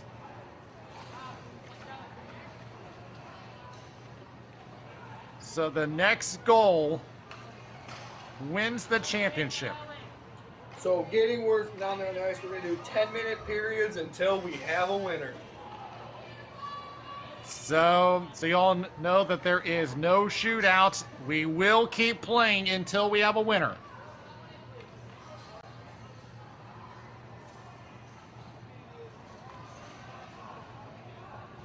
Right now on the draw for Massachusetts is Drake Manning Almeida. And he'll win the draw for Massachusetts. Off the boards, Rito getting tied up. And breaking through for Pennsylvania over to the right corner. That was called louder. And then everyone fighting through in the slot. It stays out. Massachusetts now on the break the other way. Landry trying to get around, but he gets cut off. Good defense on the back check. Rennebeck will restart the attack on the left boards. And we'll have Aiden Malay. He'll pass it up on the left corner over to Chase Ebersole. Or that's Jacob Batista. And almost had to bring the other way for Massachusetts, but a great tie-up by the defense. That turnover at center almost created that opportunity. But Pennsylvania on the attack from behind the net, centers up, and it got intercepted. Good play by Drake Manning Almeida. Now racing over to the right corner. Tries to pass it over Barbosa, but could not find anyone to help. Landry will pick it up. He goes down. And going down and covering up is Alex Trzynski. And both teams dodge a bullet. Landry there is showing some signs of tiredness there. It's been a long, hard game for him. He's been everywhere. He's been, in my opinion, a big difference maker for Massachusetts right now. And they're really going to this overtime, though. Both teams getting some chances, getting some breakouts. It's going to be a very exciting end of this game here. Well, now our officials are having a word with both the bench and scorekeeper and trying to figure out what the delay is for. And I think there's the reason why. The floor's a little bit slippery, so they're having to mend that situation. Now the weather here in Buffalo has been pretty humid, so there's been some moisture developing. So both our officials trying to make sure that that's removed. Yeah, because safety is one of the things that they have to consider for the players, and they want to make sure they have the best grip possible on the floor. So we're going to have a short delay while they fix that.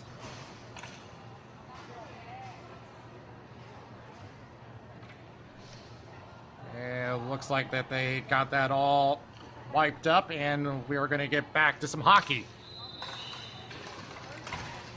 There it goes back over to... Oh, here's a chance for Pennsylvania on a 3-on-1 shot. Save, Silva!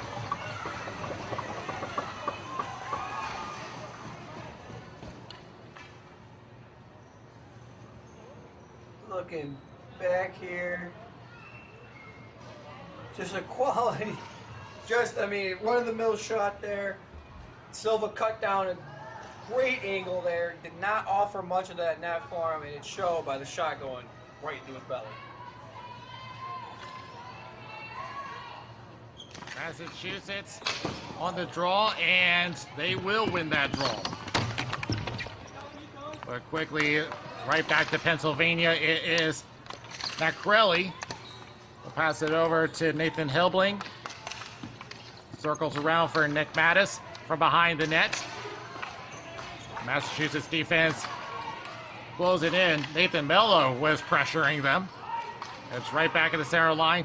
It'll come all the way back to Trzynski, who is not going to take any chances and will cover up. No, it's a very smart cover there by Trzynski, especially this late in the game. Just, slow it up, let your guys, win the draw and do their thing here. Both these teams coming in every play with a tactical mind. That one single play can decide this game. Off the draw, it's a tie-up. Quick shot goes wide to Trzynski. Goes into the left corner. And picking it up is Drake Manning Almeida. Jacob Landry from behind the net. Trying to look for an opening. Goes right back to the point at the center line. Pressured. Did he keep it in? Yes, he did. Oh, no, they're going to call offside. It came across the center line, so it's going to come back into neutral.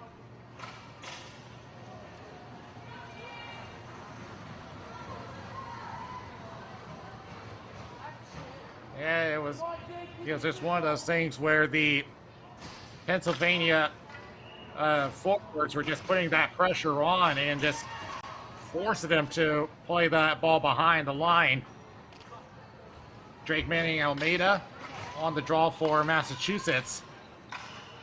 Pennsylvania wins this draw, but immediately getting pressured, but Pennsylvania will come out and will throw it into the opposite corner. There's O'Connor. From the corner, that is Chase Ebersoleil. Ebersoleil will...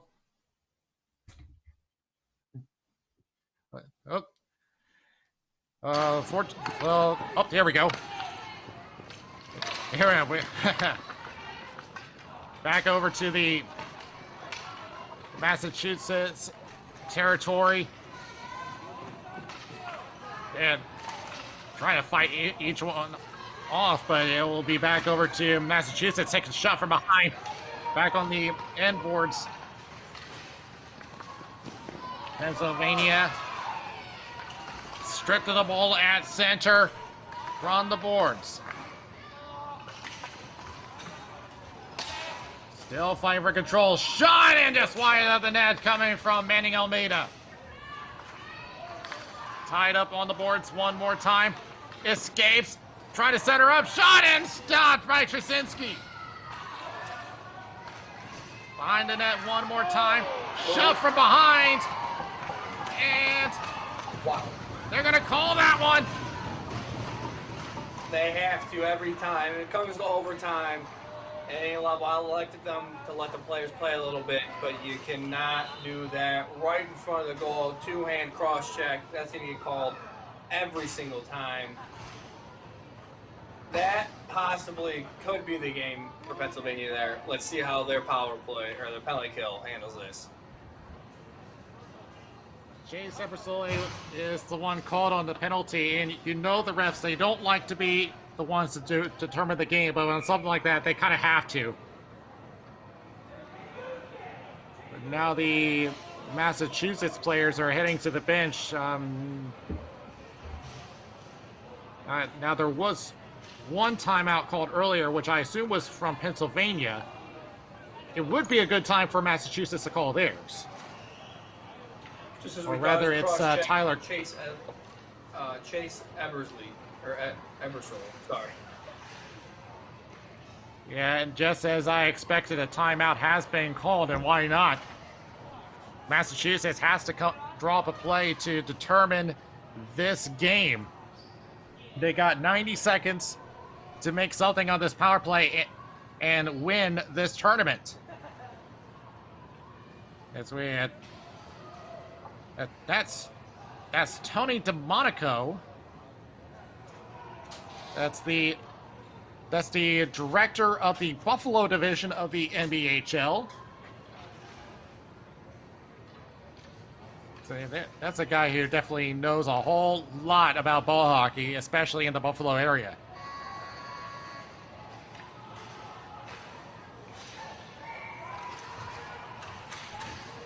And you see him having a talk with Brendan Silva, giving him some last-second advice. And, I mean, he's a goaltender himself, so he knows a thing or two. So 90 seconds on the board on the power play for Massachusetts, potentially to win not only the game, but the tournament as well. 6:09 left in the overtime period.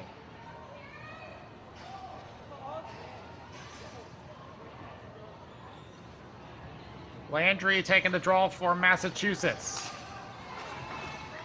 And it looks like Massachusetts does win this draw. Landry, who has 2 goals for the game, wide angle shot, went off the side of the net. Landry back over to the point. Back and forth they go at the left boards. Now waiting at the point. Crosses over to Manning Almeida. Shot just wide of the net, going through the screen. Landry fighting through the crowd. And we have a whistle. The net is off the mooring, so they're going to stop play and have a face-off. That is a big break for Pennsylvania that they needed right there. Massachusetts was feeling it right there. That's a timely whistle if you're Pennsylvania. Yeah, any break they can get, it's a positive for them. But they would preferably have the face-off outside their zone, but they'll take it.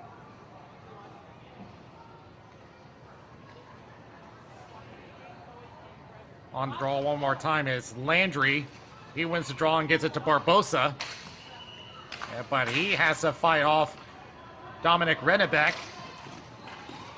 Tries to chip it out of the zone, trying to hold the center line, unable. Short-handed opportunity for Pennsylvania.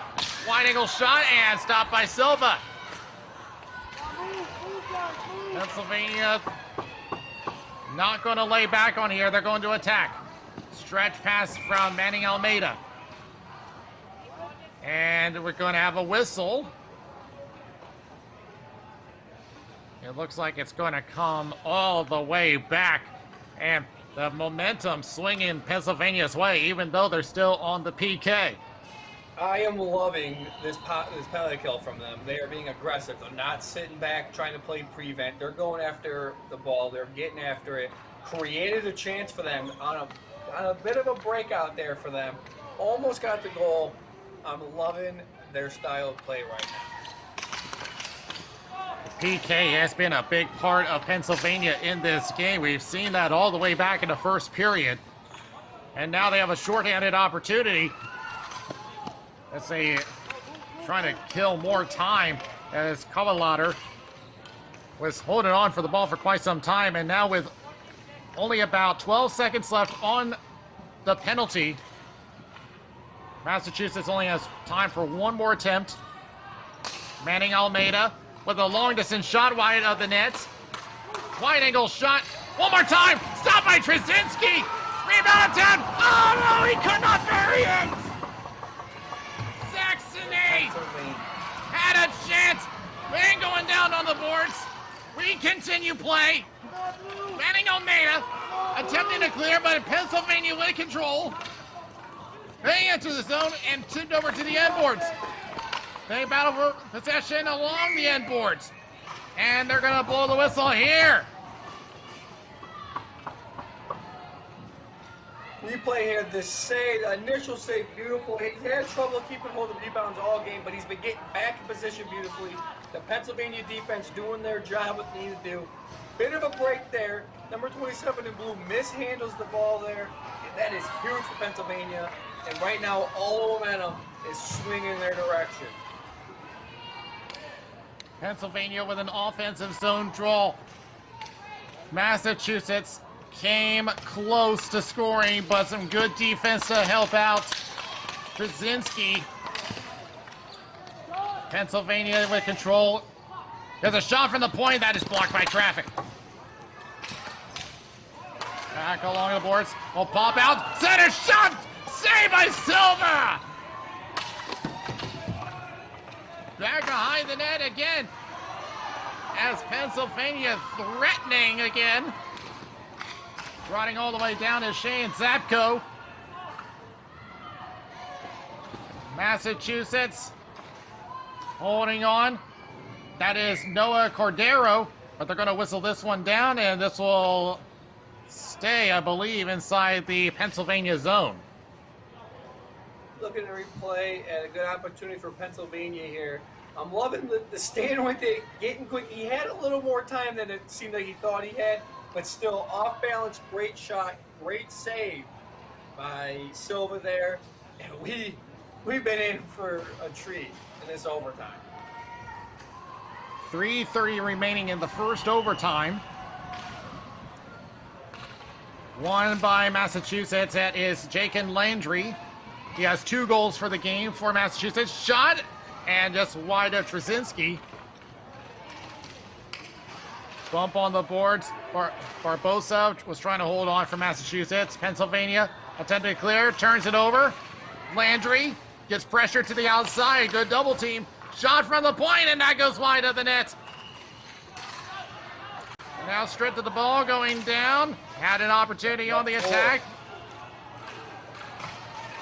We had mentioned about the humidity earlier, but Pennsylvania does get control anyway. Here's a close-up chance for them. Shot, Silva for the save! And the net is off the mooring.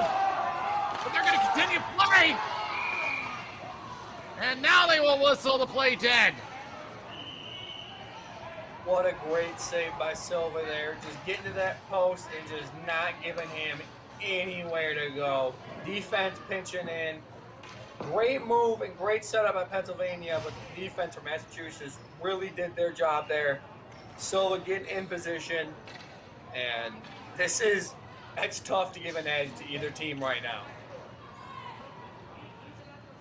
Yeah, I don't believe Silva intended to hit the net off. He was pushed by his own teammate, Caden Bington. And he was a little off balance, so I think it's fair to put it at neutral. But this has become a very even matchup. Both teams have had plenty of chances. Massachusetts wins this draw. It is Brito for Massachusetts trying to hold on. Stolen by Pennsylvania, and good job keeping it to the outside, and the net has once again been knocked off the moorings.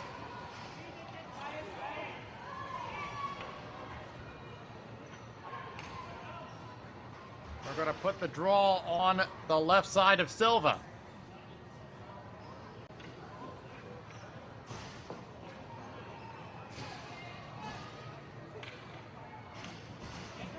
With the,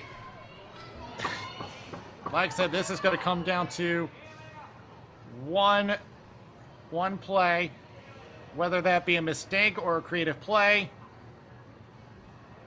Yeah, both the coaches for these teams have really led their teams well to become this far into overtime. Taking a draw is Manning Almeida. And Pennsylvania does win the draw. Swatting it away, Brito. Waiting along the boards for Pennsylvania. Now plays back to the point. Turnaround pass by Rennebeck. There's a slap shot wide of the net. Now back at the point and pressured back into their own zone. About 2 minutes left in the first overtime. Back at center. Trying to seal it off, unable. Rushing back is Josh Morin. And he has been well known for his penalty kill back in the first period. Now passing it right back. Pennsylvania still trying to set up for the attack. Overshot the pass. Could not hold his footing. Massachusetts with control. Back on the right boards. Still trying to hold for possession. Pennsylvania regains control. 1:20 remaining. Has a break here. Has a chance. Backhand. Stopped by the defense. And here they come the other way. Shot stopped by Trzynski. And swatted away into the corner by Rennebeck. 1 minute left in the first overtime.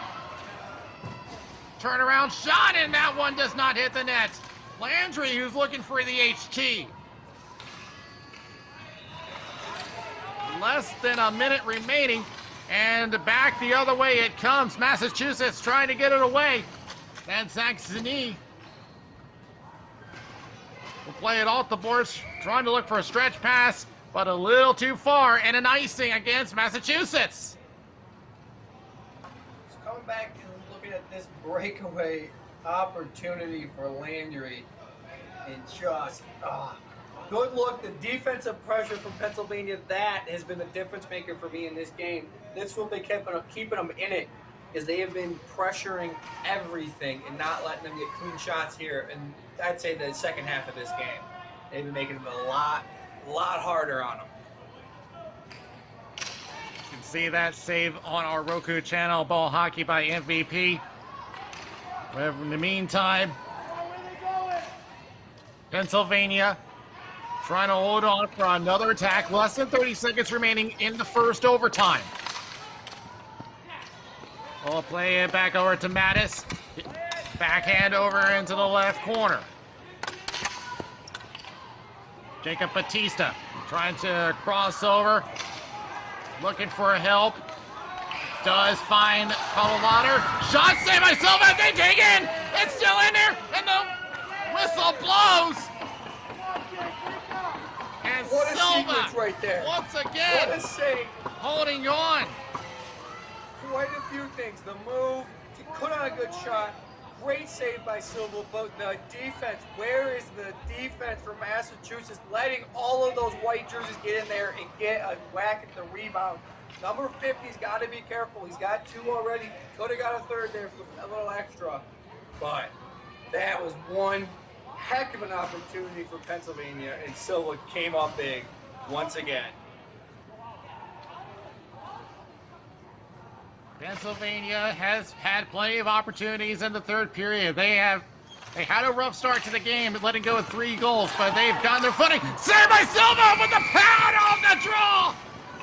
And the whistle.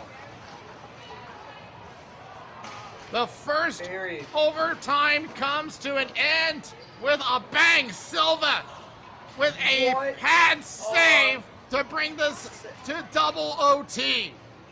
Wow, just got there in the right, I mean, his motion right off that post to make that initial save and then already be moving back to his right to get that second save.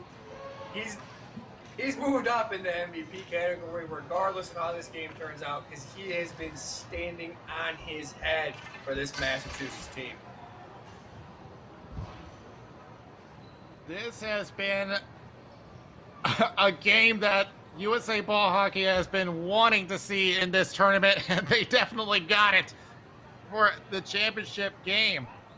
And remember, we still have another game in the women's division that is going to be coming up after this game. It was scheduled to be starting at 2:30, but I think that's going to be pushed back a little bit. But that game will feature Pennsylvania and New Jersey. But first things first, we still have to determine this game, and we still don't have a winner. So 10 more minutes go up on the clock.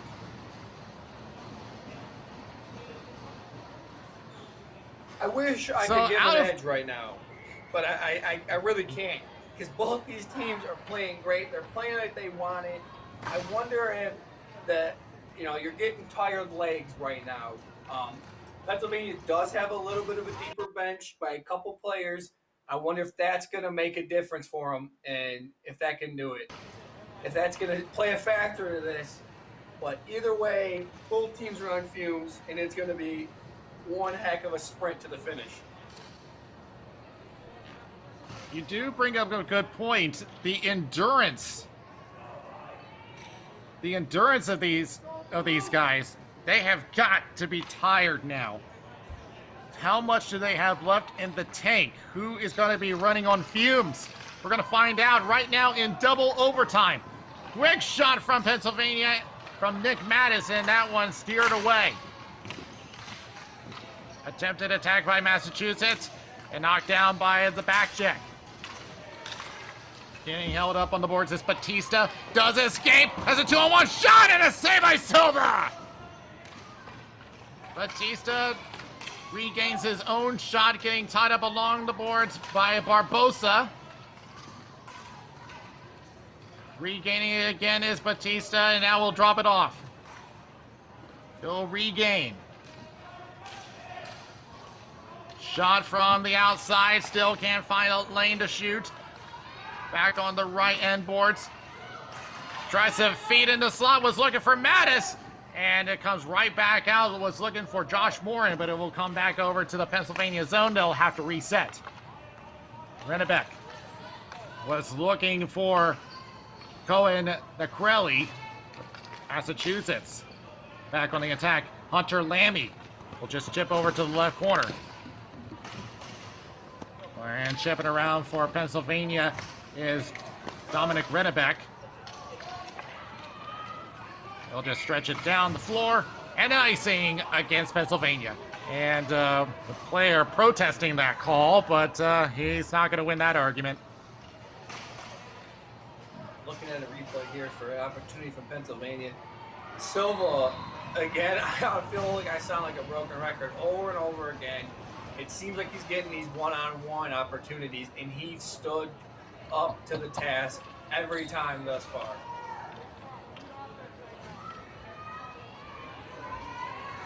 We have a good look at the number 54 Massachusetts.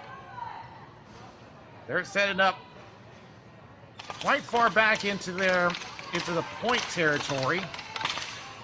Still looking for a winner on the draw. It's going to go to Massachusetts. That is Braden Pimental. Now everyone crowding up along the boards. Pennsylvania doing everything they can on defense to try to get possession back. And taken down on the play, and that's going to be called. And Massachusetts are going to go on the power play. Riddebeck is going to get called for that.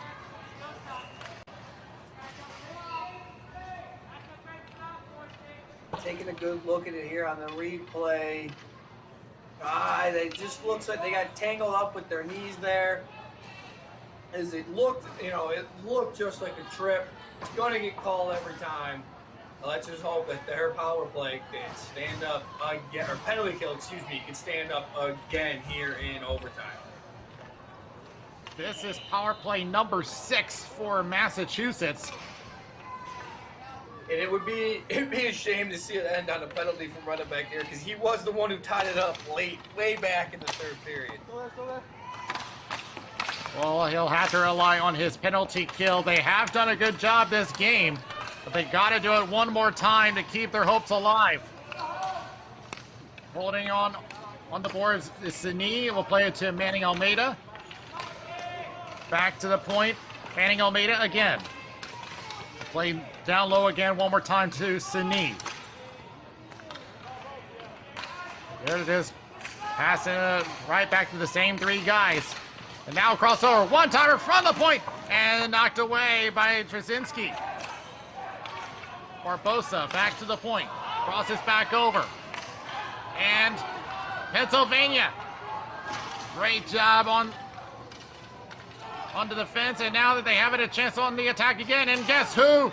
It's Morin. Shot! Oh, great save by Silva! Pennsylvania's had plenty of short-handed opportunities. Morin again. It's that penalty kill we saw earlier back in the first period. Turnaround shot, and stopped by Silva. I don't think he realized it. And now back over to Massachusetts, who escapes that scare. Sini again getting tied up by Kenny Colauder. Does it get through by, oh my God, oh my goodness! Krasinski has to come up there. The kid became alive. Save, what a sequence. The size mismatch, the defense from Pennsylvania there, and the awareness to get back and just gotta pick up that ball with that glove. And the defense to clear that crease and not even allow a second chance opportunity. That is just, that's exactly how you write it up for Pennsylvania to stay, to push off that dangerous opportunity. There's still a little bit of power play time left, but Trzynski is now pretty much in competition with Silva. It's like, any save you can make, I can do better. Pretty much. Now there's a short back and forth. Well, now there's a short delay. The officials are over at the Massachusetts bench, and I think it's because the floor is getting slippery again. You can see the officials have the towels again, so they're wiping that up again. But in the meantime, let's go back to that save.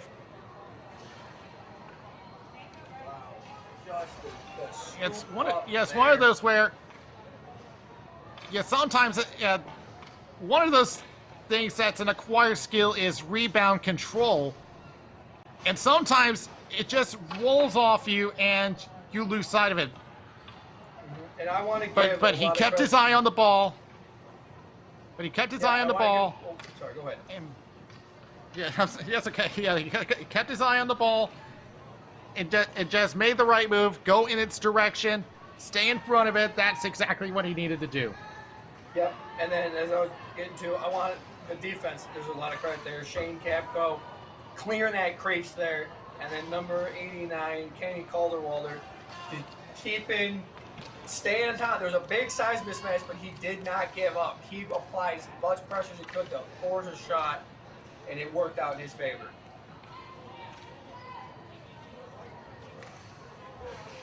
Really, any of these plays made by the goalies, it's really a chain of events that have kept us in this game for this long.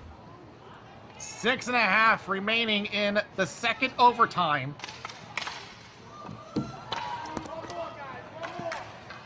But what is going to break that chain is the question. Massachusetts with control. Back behind the net. Both teams tied at 4, and we are still going. Everyone crowding in, and the refs are not going to let it go on for any further. We're going to have a face-off.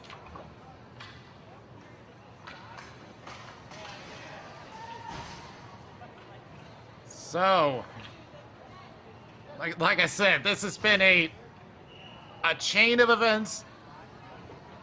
It's been both goaltenders and defense, some spectacular plays from both of them, really. I mean, what else do you want me to say? I mean, I pretty much said everything I needed to about them. It's just how much more can they go? Yeah, it's who's going to find the crack. And first. Pennsylvania on the attack. Try to look for a centering pass. Instead, goes back behind the net. Now backtracking to the right boards. Thinks about winding up. Instead, passes it back off the boards. Will cycle around. Batista centers up and had a chance over to Weissong, but could not connect. Weissong will try to back in. Second chance at Silva with a big save. Silva has continued to impress in the net. He was chosen as MVP for a reason. Oh, look at it! He has to make another big stop, and Silva once again! A brick wall! He continues to shut everyone down! This kid keeps just, it gets more and more amazing as this game goes on. The lift up, he picks up his leg, kicks it out of the air. I have never seen a save like that at any level. What a play. Potential game-saving play right there. We'll see how the rest of this works out. Absolutely amazing. A mini Scorpion save, which that is something you don't really practice, and Silva, who is still growing as a goaltender, managed to pull that off. I'm telling you, he is going to be one of the top goaltenders in the future for USA ball hockey. Absolutely, I agree 100% with that.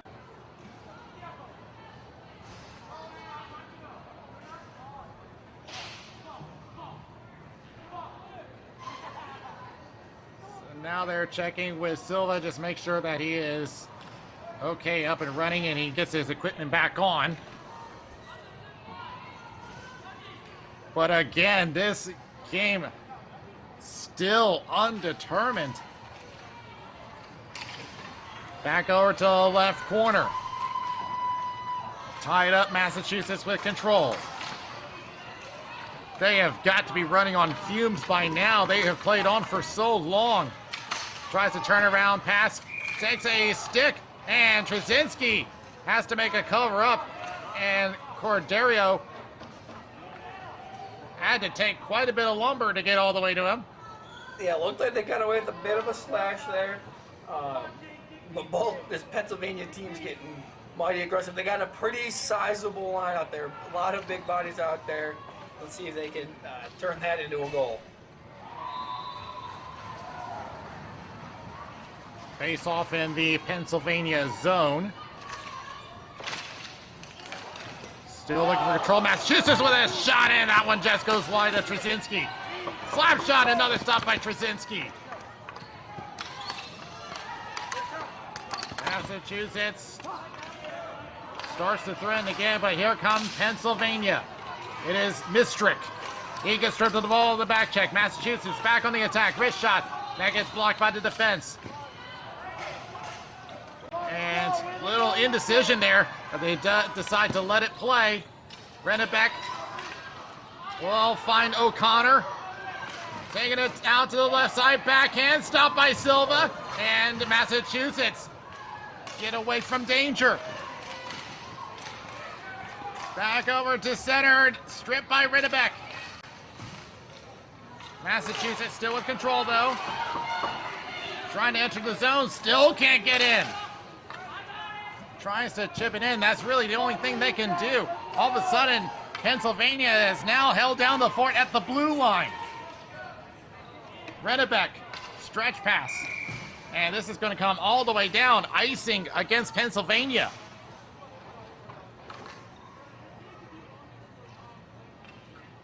I think it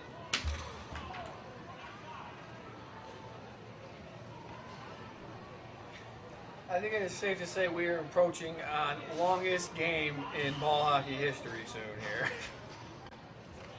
We'll have to check with the record books on that.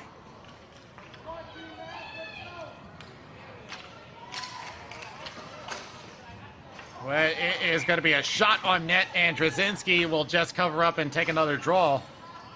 It's a nice little save there. Sneaky shot coming off the draw. Nice reflexes to make sure it doesn't get past him.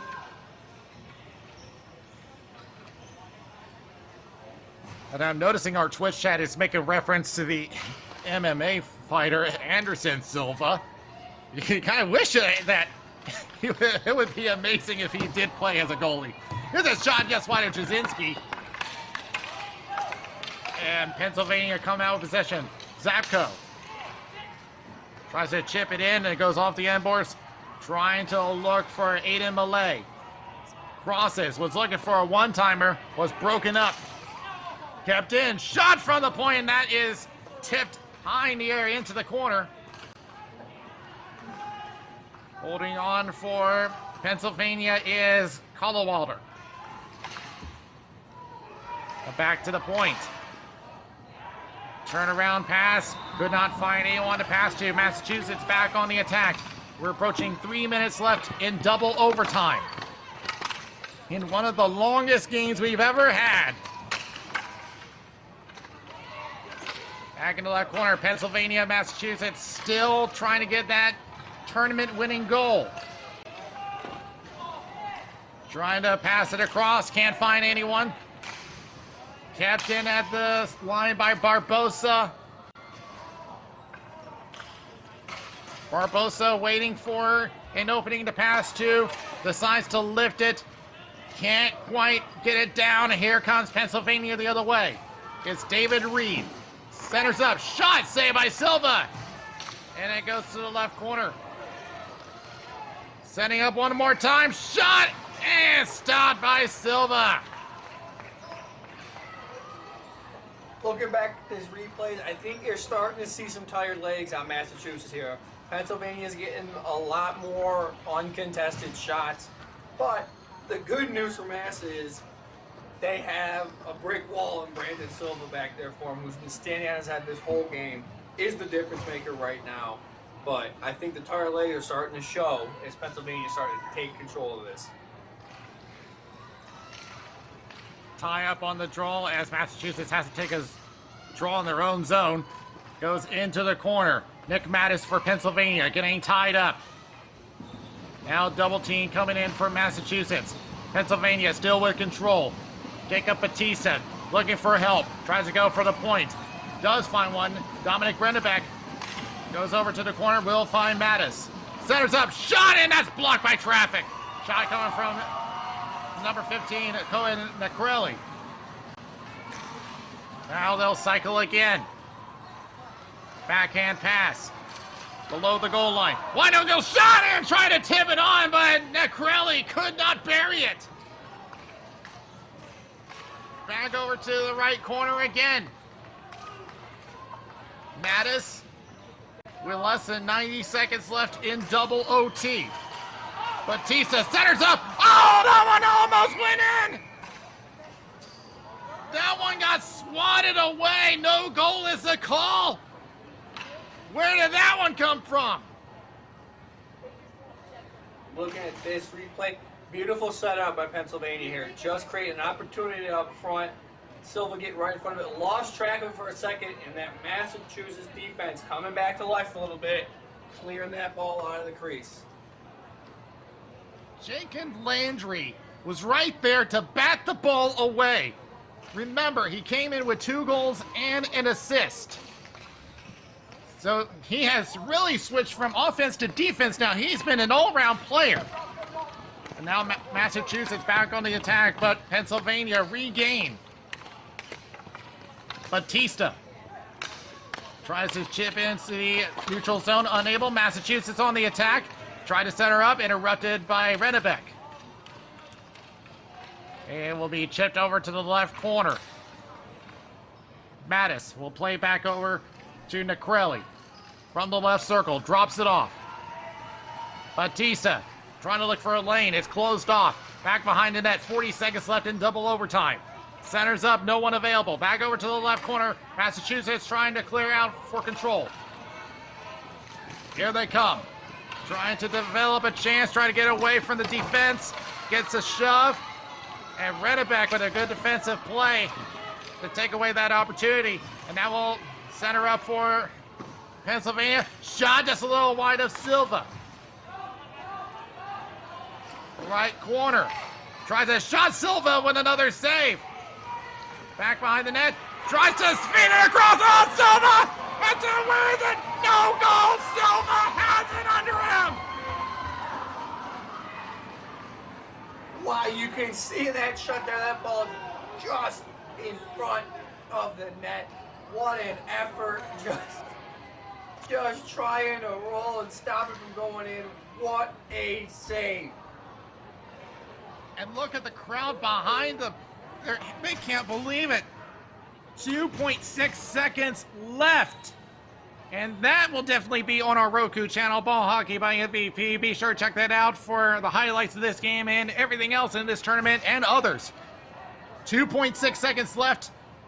Pennsylvania has time for one shot before we head to a third overtime.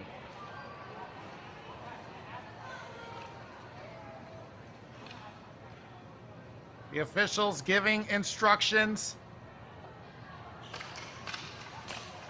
There's the draw, they clear out, and we are going to head to yet another overtime. It is 2:37 Eastern Time. This is where the girls division are supposed to start, but we're going to have some more extra time to determine this game. We still do not have a winner. Is there any indication that this game is going to end?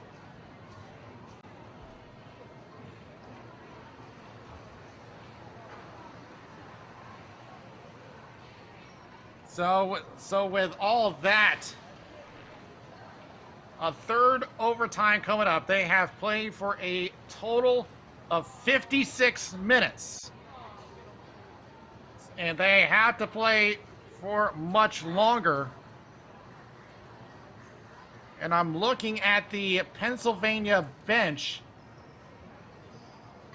I'm starting to wonder, because I can see their backup goalie, Sean McGrory, on the floor. I don't know. I don't have an indication that they're sending him out. I don't think that they're planning to. Yep, that's, yeah, I think it was just stretching his legs out there. But they're going to stick with Trzynski for very good reason. They have no reason to change. But Evan, is there any indication from either of these teams that this is going to end in triple overtime? I think it's very likely. I do. Because Pennsylvania's been putting on the pressure real heavy these last couple minutes, and I think it's just a matter of time before they break through. Silva has been standing on his head. He has made 3 or 4 or 5 bell saves in that period alone. But if the defensive legs get tired, there's not much he can do all by himself. Unless they find a second win, you know, it can happen. But right now, the Pennsylvania's got all the momentum. I think they dominated that whole last period, in my opinion. The main thing that has stopped Pennsylvania from ending this game has been Brandon Silva. He has been head over heels, keeping that ball out of the crease, including that last second save at the end of double overtime. But here comes Pennsylvania on the attack, trying to look for something and steered away. Massachusetts does clear out by Pimentel. Pennsylvania trying to enter the zone again, but they're going to whistle this one down, and I believe this is going to be coming back to neutral.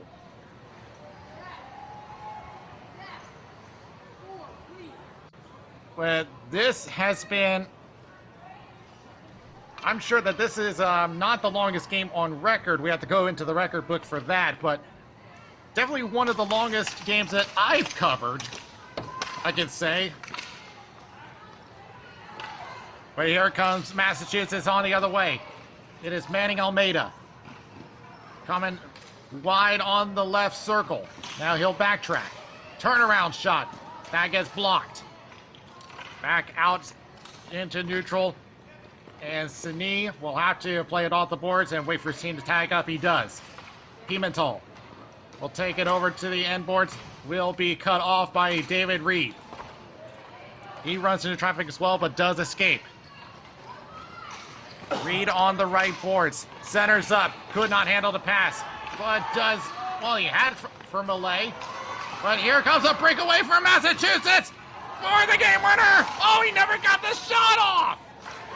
He centers and he scores! Evan Barbosa will bring the championship back to Massachusetts in triple overtime! I tell you, the defense got just a little crossed up there. Only lost Evan Barbosa, and he had it wide open, that slam dunk goal. Tough break for Tricyc there. And what a way to close out the game for Massachusetts. They began this game. They dominated the first period, and they took control. They lost it a little late there, and they found a way to end it in the third overtime. This has been one of the most exciting games I have seen in recent memory. A triple overtime win for Massachusetts. The game winner from Evan Barbosa, but let's not forget that Jacob Landry was the one that created that play to draw out Trzynski out of the net. Now that Correct. being said, that was making it tough for who do you give the MVP to? Because I was leading Brandon Silva there over those last overtimes. He was making these insane saves, keeping him into it. I thought he edged out Landry, but Landry goes and makes a beautiful play, sets up a great assist to end this game. And that's pretty much what I was about to say, was that I think Silva was the key to Massachusetts pulling this off. And we're just waiting for the ceremony to get underway.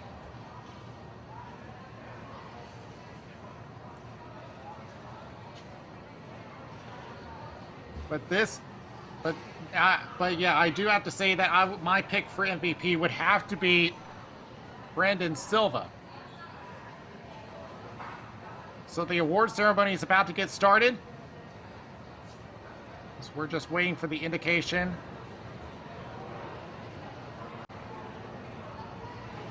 Yeah, so you get...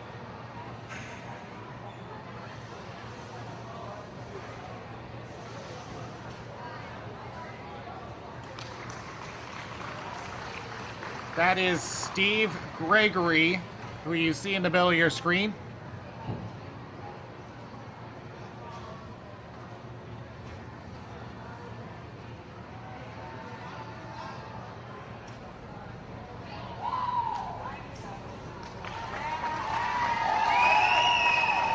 And they're giving the trophy to Evan Barbosa.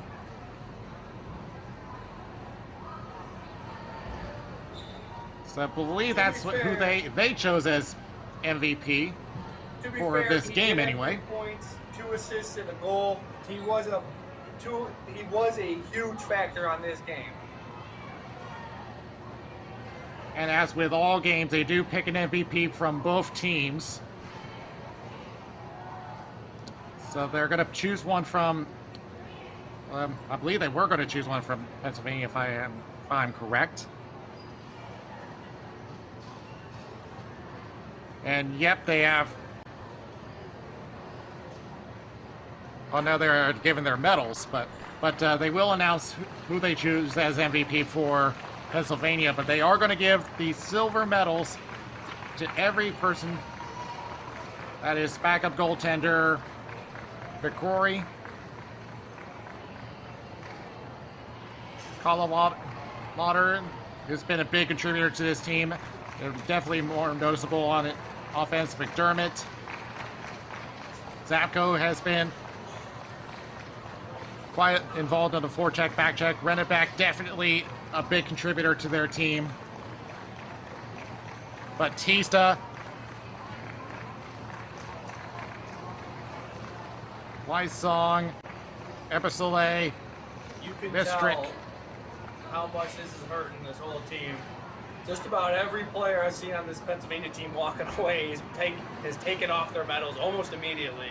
This one stings. They feel like they should have had it. They had many opportunities to end it. And this one's going to hurt for a minute. But it may hurt, but they have played a tremendous tournament.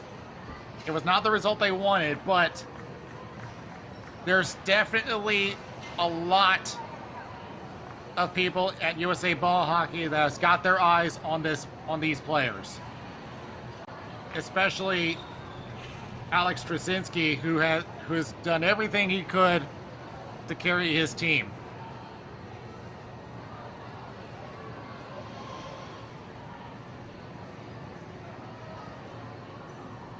And they will be handing the gold medals over to Team Massachusetts.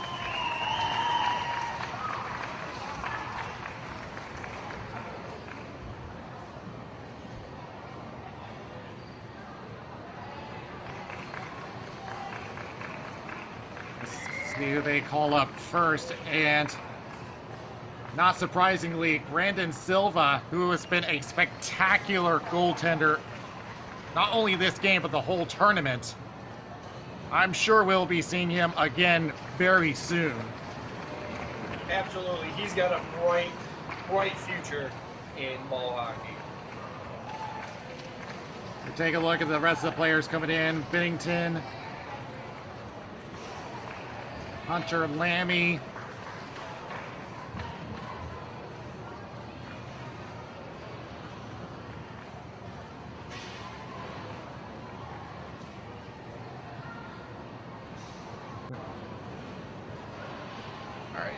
and while we are waiting over here, if you want to see the ladies championship game, they're going to be over on MVP Channel 3. So if you want to watch that game, head over to that channel.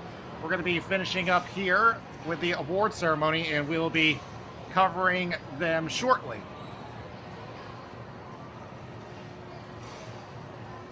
Zach's.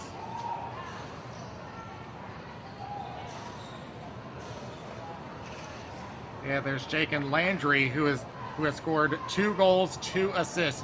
Very big contributor in that game.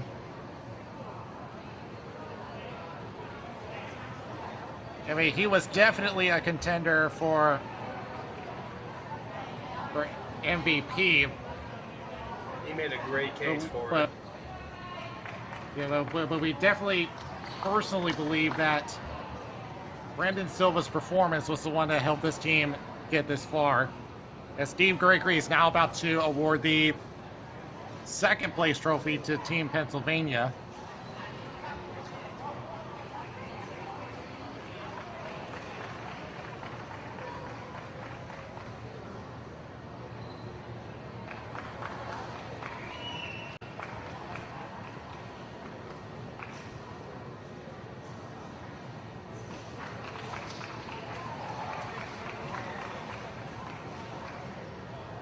And Steve Gregory will now hand the trophy over to Team Massachusetts to Zach Sini. And Massachusetts pulled off a huge accomplishment in this tournament. Came in as the #3 seed, takes down #1, and will head back to Massachusetts as the proud owners of the U15 Boys Championship.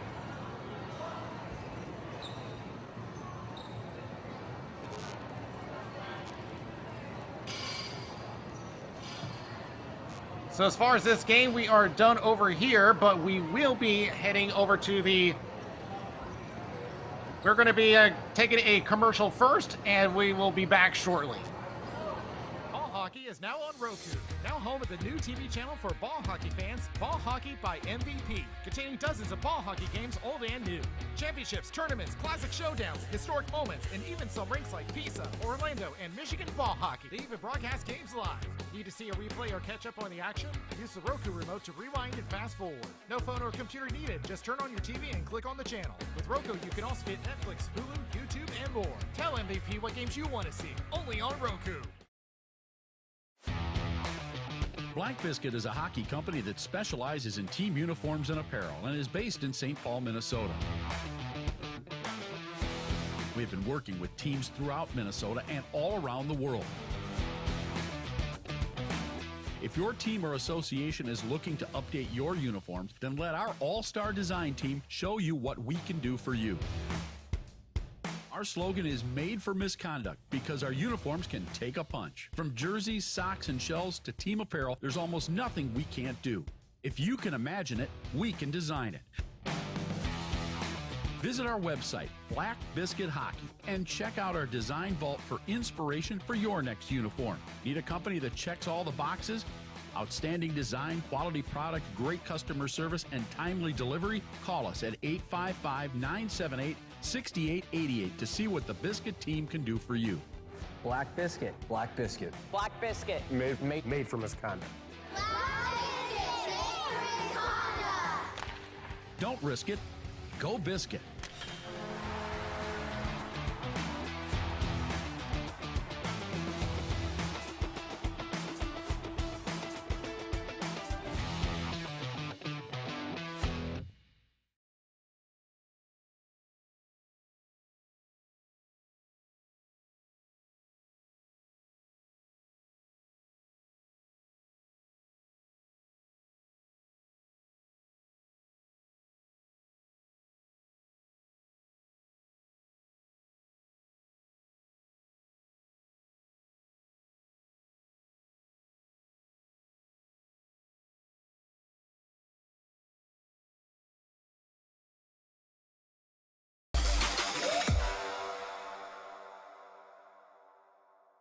Ball Hockey is now on Roku. Now home of the new TV channel for ball hockey fans, Ball Hockey by MVP, containing dozens of ball hockey games, old and new. Championships, tournaments, classic showdowns, historic moments, and even some rinks like Pisa, Orlando, and Michigan ball hockey. They even broadcast games live. Need to see a replay or catch up on the action? Use the Roku remote to rewind and fast forward. No phone or computer needed. Just turn on your TV and click on the channel. With Roku, you can also get Netflix, Hulu, YouTube, and more. Tell MVP what games you want to see. Only on Roku.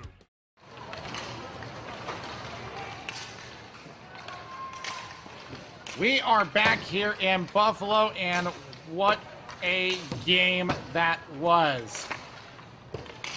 If you are just joining us, Team Massachusetts just pulled off a 5-4 win in triple overtime to win the U15 Boys Division.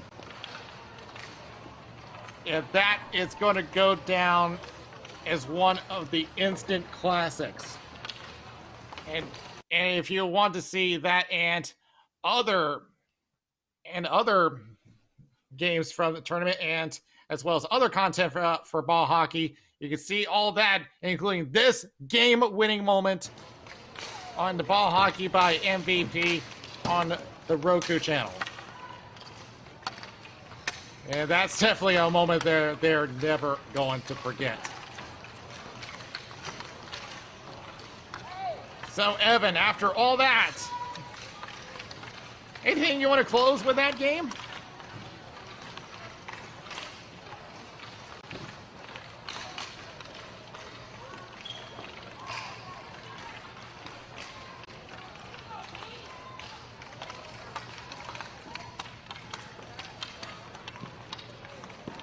This was easily one of the best games I've ever watched live. It's going to be very hard to top this one going forward, but these ladies are going to bring everything, and I'm excited to see what this next game brings. And that is going to be hard to top, but we still have another game to cover, and that's in the women's division. This time, we will see another Pennsylvania team that's also the #1 seed, but this time, they'll be up against New Jersey, their neighbors to the east. So let's go over what each of the teams have been through. Players to watch from Team Pennsylvania: Abby Rush, Ariana Jaras, and Brianna Coons. All of them were named MVPs in their round robin games. And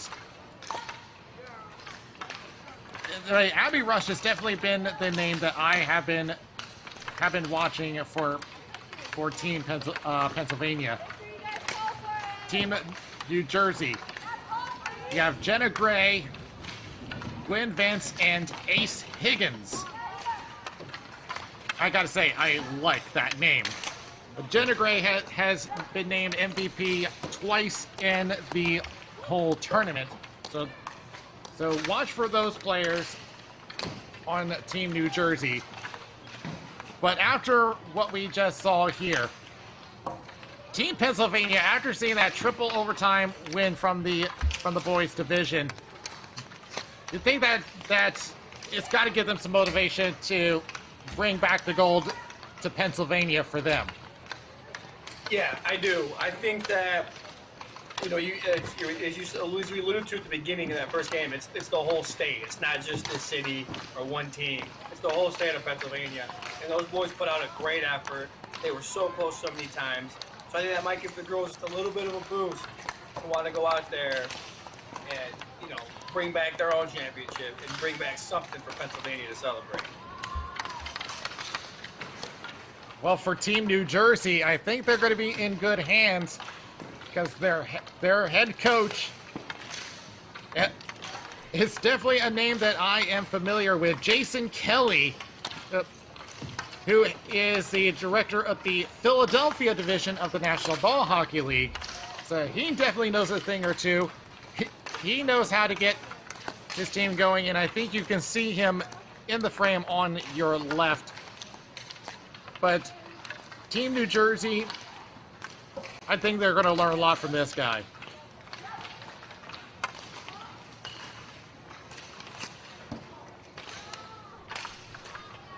Over on Team Pennsylvania, their head coach, Calvin Kennedy, assistant coaches Jessica Yeager and Hannah Sprunk. And by the way, I should also say that the assistant coaches for Team New Jersey, Jasmine Martinez and Haley Bookwalter. So we're 3 minutes away from ball drop. It'll be Team Pennsylvania against Team New Jersey for the ladies division. If you are just joining us, this is the Future Stars Invitational. It's coming to you live from Buffalo, New York. I'm Daniel Wilson along with Evan Galati. We had just come off a game in the U15 boys division. Team Massachusetts pull off a big upset in triple overtime to get the win and bring home gold back to Massachusetts. Pennsylvania does go home with silver in second place. Team Pennsylvania here in the ladies division. For Pennsylvania are hoping to bring home gold for them. But if you want to see more content from us, Be sure to check out Ball Hockey by MVP on the Roku channel, where you'll see highlights from this tournament, as well as other tournaments, as well as National Ball Hockey League, PISA, and other divisions. We're going to be starting in about 3 minutes after we do the anthem, but both teams are now in the final huddle getting last-minute instructions from their teams. Evan, what am I expecting both coaches to say in this final meeting? To just, excuse me, remind them that, just the game, stay calm, stay focused, and play your game. If each team can come out and play the brand of hockey they want to play, dictate the pace, that's going to be who wins. Whoever decides to control the game is who it's going to be. I expect these girls to bring high intensity the whole game, and we are going to be in for a great championship game. We will be starting in about 2 minutes, and the teams will be lining up shortly for the anthem. But it will be just like before. We'll have 12-minute periods. And, of course, this is for the championship. These teams have been at it all weekend since Friday. They had played a 3-game round robin to determine their seeding. But now the teams are about to approach center and get ready for the start of this championship game.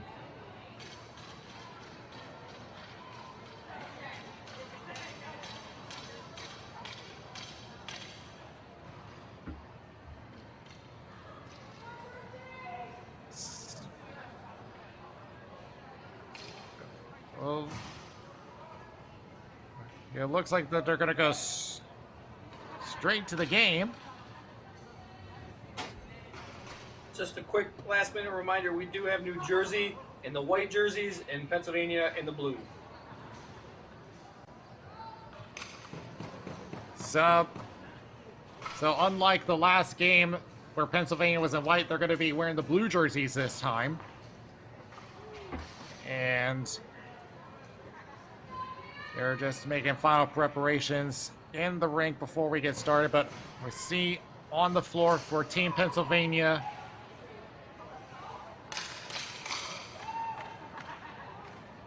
that is Mackenzie Young over at center.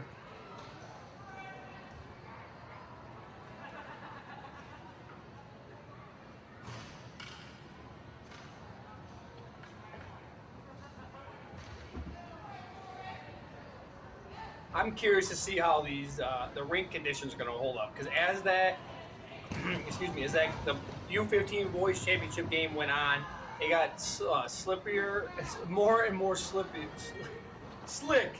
as the game went on. So I'm very interested to see how this plays out here.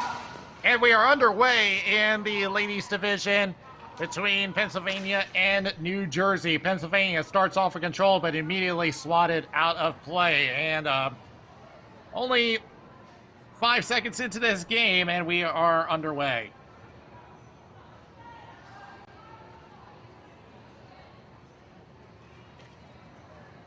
As we will take it into the New Jersey zone. Mackenzie Young takes the draw, wins it for Pennsylvania. They're still fighting for it as it comes back over to the point. And crosses and attempted clear. It is successful. Back it goes. Pennsylvania with control. Waiting behind the net, getting pressured, and now we'll clear it away. Stretch pass intercepted. Back over into the corner, and will be cleared away by the number 18, Brianna Coombs. Here's Young. We'll just chip it into the left corner, and will be chased down by Kelsey Robb. Off the boards. Trying to get away from that back check. Does get it away over to Gwen Vance, one of the players that we are watching. It's chipped behind the net. New Jersey gets control, was looking for Madeline Carter. Back over at the point, Carter. gets away out of her reach, so it will be cleared away by Kayla Bish. And shot towards the net. That is Lauren Legrand in the net for Team Pennsylvania.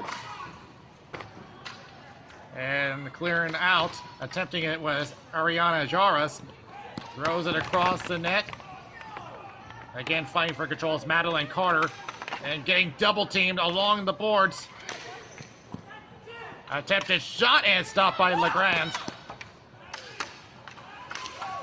And Peyton Brenner trying to clear the zone, does get some help. Did they cross the line? It looks like they did.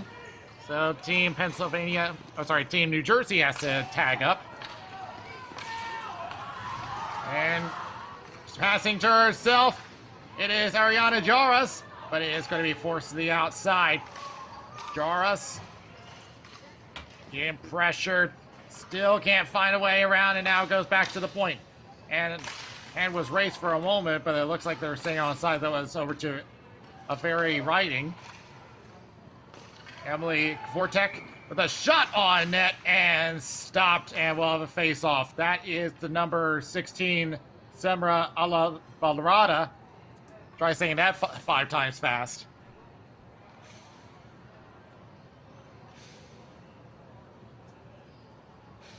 So plenty of chances by Team New Jersey. It's pretty much reminiscent of what we saw in the boys division.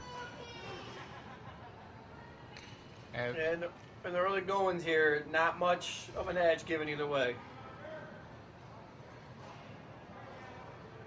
And giving instructions is Kylie Robb. That's Abby Rush in the draw for Pennsylvania. There's a shot and a glove save by Alabarada.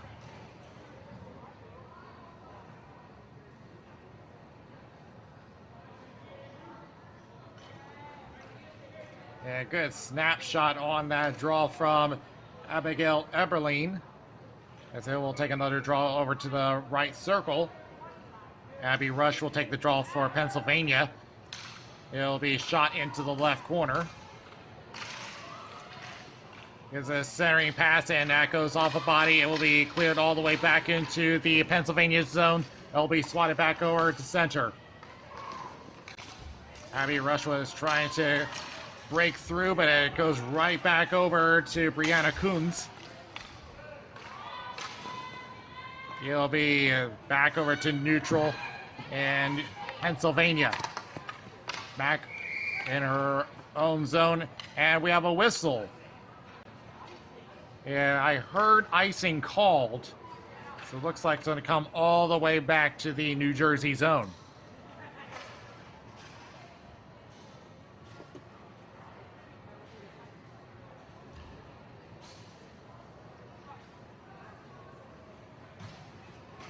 So far, it's looking like New Jersey had quite a bit of advantage, but Pennsylvania is starting to get some control over possession time, as this will come back to New Jersey. And taking the draw for Pennsylvania is Mackenzie Young. Won by New Jersey is Kylie Robb. Attempts to clear, it was knocked down. Young tries to drive the net out of her reach, and reaching for it is Jenna Gray, one of the players we're watching for New Jersey. Swatting at it. Young trying to fight off Kylie Robb. Robb reaches forward, runs into traffic, shot, and off the stick. Second chance, and that's also stopped by Alabarada. Back to center. New Jersey trying to get out of their zone, and picked up by Robb. Trying to look for an opening. Attempted clear, and they will be successful. No icing here as Pennsylvania is forced to play it. Played around by Coral Mayer. From the corner, they'll just throw it to the opposite corner. No one from New Jersey there to pick it up. Pennsylvania regains. Ireland Kennedy off the boards over to Kaylee Truell. Picked up by Kylie Robb, who attempted to clear, but picked up by Pennsylvania one more time. Here's Coons with a shot, and that is wide of the net. One more time for the board shot. That is stopped by Alabarada, who will cover.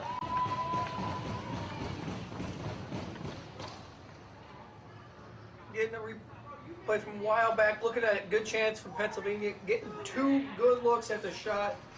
And Alabarada is in position as she has been, and excuse me, completely in the early goings of this game. She's been the difference for New Jersey early on. Pennsylvania is definitely taking control of this one. It was looking early that New Jersey was going to have control, but Pennsylvania has now settled in. There's a shot, and that is blocked coming from Kyla Bish. Trying to drive the net again, and that squeaks through Alabarada, and Pennsylvania has taken the lead. She tried doing the save that we saw Silva pull off earlier in the first game. Pinch it, feel kind of trickling through. Try to cap it back with the glove. Just not quick enough, and squeaks through for the first goal of the game. The goal's going to go to Emily Kvortek. Yeah, I don't think that that was what she had in mind, but the 5 holes usually where the weakest part is of a butterfly goaltender, and sometimes that happens. It just squeaks through. And Kyla Bish will play it over to Ireland Kennedy, attempting to push it down. It will be off the stick of Emily Boothman. He gets pushed over to the board, centering up, and the goal! Where is it? And he scores! Sets up from behind the net, and quickly Pennsylvania has taken it a 2-0 lead. Looks like Brianna Coons there. She just got the assist on the first goal, and she comes in. Oh. No, not her there. Yeah, I think it's going to be Kvortek again. Either way, great play. Way to crash the net and get the goal. Just like we saw in the first game, but with Massachusetts scoring 2 really quick, Pennsylvania does the same thing right here. Kvortek has got her 2nd goal of the game. As Abby Rush will take the draw for Pennsylvania, but New Jersey will win this draw. Trying to break through into the offensive zone does Gwen Vance. Unable to run it down, Pennsylvania regains control. They'll switch places and stealing the ball, trying to drive the net. That is Madeline Carter, but unable to get through LeGrand. Looked like it got the ball got perched up right up against her foot in the post there. Yep, right there on her foot by the pads. Great save, and keeping that 2-goal lead going. Jumping back to the yeah, last it actually goal. looked like the ball wedged between her shoe and her leg pad. Correct, and then jump back to that last goal real quick. The assist went to Jarvis and Kennedy, as well as we already know, the goal went to Kvortek. Mackenzie Young in the draw for Pennsylvania. Backhanded up is Peyton Brenner, looking for Madison Ego. Oh, look out here! Chance! Saved by LeGrand! And just Rod Madeline. Oh, no, did that go in? No, they were high-fiving each other like they were celebrating, but I did not see that go in. Did you, Evan? Looking back in a second, looking at it, I mean, great initial save. Yep, never even made it close. She is standing on her head here in the early goings. Back it goes over in front of the Pennsylvania bench. Here's Young. Taken down on the play, but we continue on. Kylie Raw behind her net. Play off the boards, banks it. Intended that for Madeline Carter. Turns it over. A slow pass that came off of Rachel Nagel. Here's a wide angle shot. Does not make a connection. Goes to the opposite corner. Chloe Horner. It will be dropped back over to Kylie Robb. Gwen Vance trying to break through and was shut down. Back it goes to Pennsylvania. Here's Young. Got triple teamed and will be sent over to the end boards. Here's Kylie Robb. Will play it around. Was looking for Gwen Vance. Got into some trouble, but does get some help from Gabby Hiltner. Pennsylvania just right on top of them on the back check, but here they come. Carter pinned on the boards. Good job by the number 19, Peyton Brenner. Oh, she's going to get called for a penalty here. And we're going to have our first power play of the game.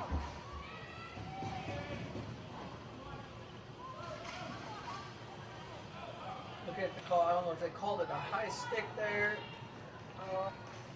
Yep, it did. Came up and caught her. Nothing much, nothing too crazy, but definitely enough to get the penalty.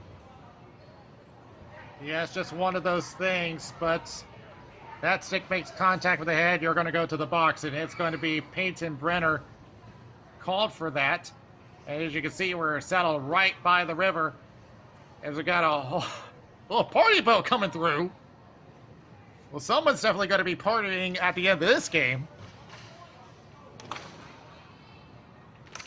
As now New Jersey has a chance to get on the board with this power play opportunity. Ace Higgins sends it back to the point. Turn around, wide open at the high slot. Takes a shot, stopped by LeGrand.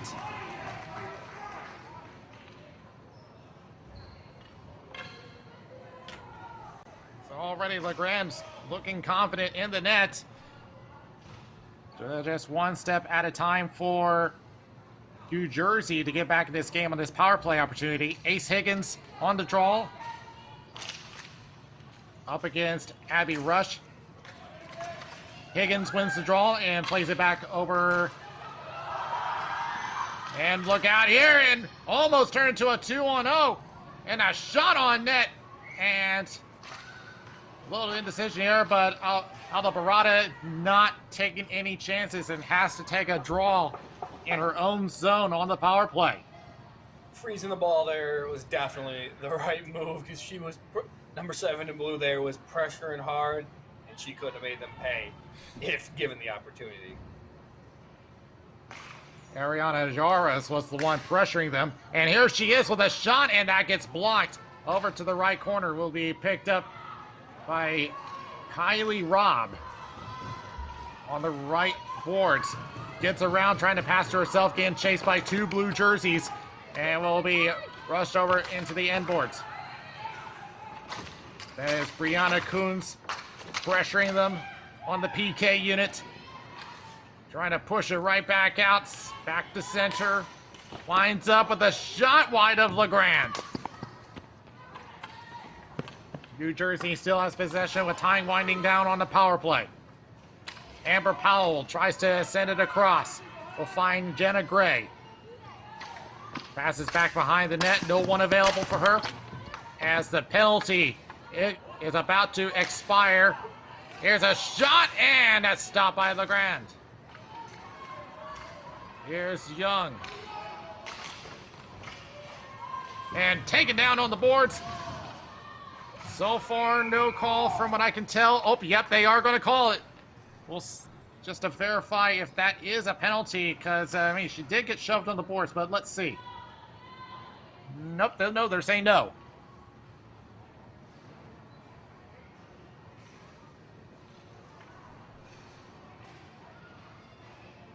So with that, New Jersey fails to convert on the power play. But that wasn't without trying, though. They had a couple shots on it against LeGrand. But it's just that pressure from Pennsylvania that has been the big issue for New Jersey. As they regain possession, New Jersey will chip it over to the left corner, but they're not going to beat this one. Pennsylvania regain control, but is pressured on the forecheck. You can see Peyton Brenner again pressured with a double team. New Jersey The forecheck works out, but now they get tied up on the boards. For Pennsylvania now having a hard time getting out of their zone. That forecheck just keeping them in their own zone. It's just been a matter of trying to get possession, and now Pennsylvania does get out of their zone. Here's a shot, stopped by Alabarada. A second chance, and that one also stopped. And a second chance, they score! Creating chaos, and it pays off for Pennsylvania, who now take a 3-0 lead. Where was the defense? That view we just got there, that was their third chance opportunity right there, and the beautiful backhand on the fourth opportunity buries it for Pennsylvania. If you give them an inch, they're going to take a mile, and they go up 3-0. And guess what? It's not the end of the first period, and Emily Kvortek has the hat trick. And Jaris has her second assist of the game. And Meyer picks up her first assist. So it's quite clear who New Jersey has to cover for much of this game, as Ace Higgins has to play it off the boards. Was looking for Carter, but Higgins has to get it back. She goes down, and a penalty will be called against Pennsylvania. Extra attacker on. Oh, no, they're blowing the whistle. Oh, that's why Higgins is hurt.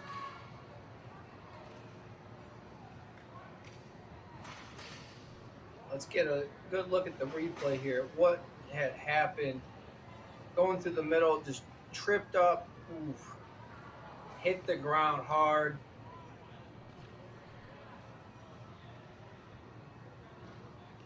It was quite hard to tell where that. Maybe we'll get a better look at this. See where she landed on.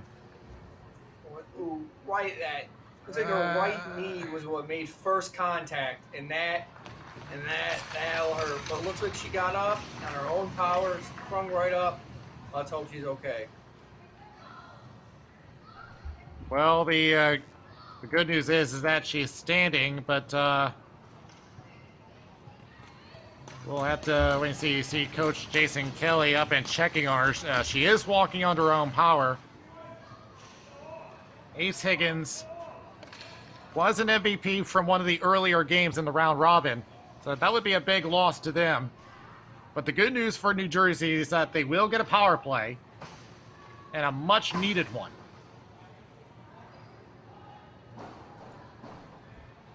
So we'll try to get an update on Ace Higgins and see if she'll be able to return.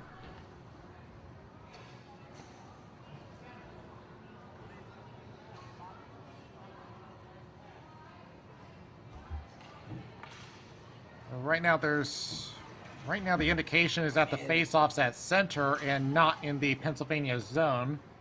In an update, Abigail Eberline is the one who got the penalty with the trip.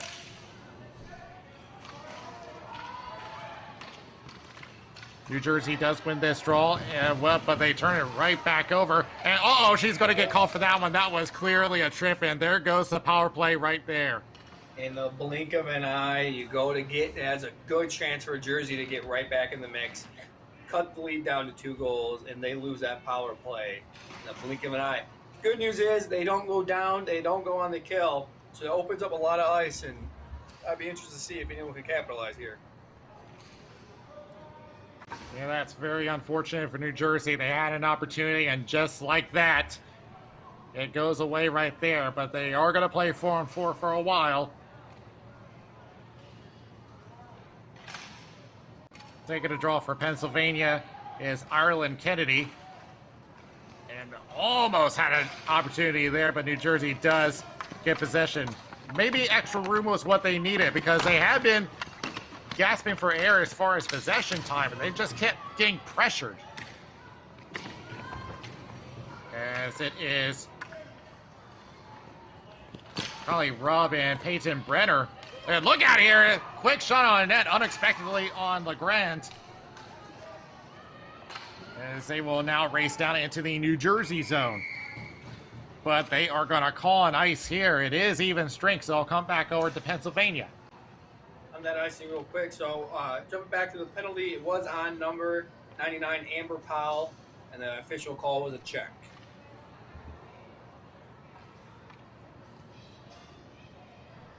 It's New Jersey still trying to look for that first goal. There's still a little bit. There's still 49 seconds left on the 4-on-4. And then it will be a very brief power play for Pennsylvania. Tie up on the draw. Backhand attempt, can't get through. Back over to the boards. Pennsylvania's has been in full-on control as far as possession. But New Jersey looking at an opportunity. They've just been pressured all over the place. And an example right there, Carter. That got pinned on the boards, and once again, that just gives Pennsylvania possession right there. Mackenzie Young shot in! Covered up by Alabaraba. Taking a second look at that. Looks like it looks like her own stick kind of gets in the way of her glove. Quick thinking though to put her, get the blocker hand, grab it, and lock it up, freeze the play. 6 seconds left on the 4-on-4, and then a 10-second power play for Pennsylvania. Not much time for them to get an opportunity to take advantage of it. Not like they need it right now, but it'll be Pennsylvania. They had possession for a moment there, but New Jersey does regain. Pennsylvania does get their lady back on the ice, but it will be an all too brief power play. Well, maybe they'll make something out of it. It was a little bit out of reach for Kvortek, who already has the hat trick. And that will be it for the period. And Pennsylvania, it has been the Emily Kvortek show with a hat trick in just the first period alone. Yeah, and if we had to hand out MVP awards right now to the first period, she'd be the winner. And early going, Pennsylvania is they're dictating the pace of this game, kind of like I mentioned in the pregame. Whoever controls the game and controls the pace is probably going to be our winner. And right now, it's all Pennsylvania all the way. It took until a 4-on-4 for Jersey to show some sort of life. Now, I more contribute it to the pressure from Pennsylvania, both on forecheck and backcheck. New Jersey's just been having trouble possessing the ball on both ends. It's just been one of those things where they know what they are doing as far as coverage when you're transitioning over to defense. But if New Jersey can just figure out how to creatively pass the ball and open up those lanes, it would give them that opportunity on offense. Yes, and they have, and as we saw in the last game, it's far from over. They have plenty of time left. There's plenty of game left, and there's lots of opportunity for them to draw even and try to make a run at this.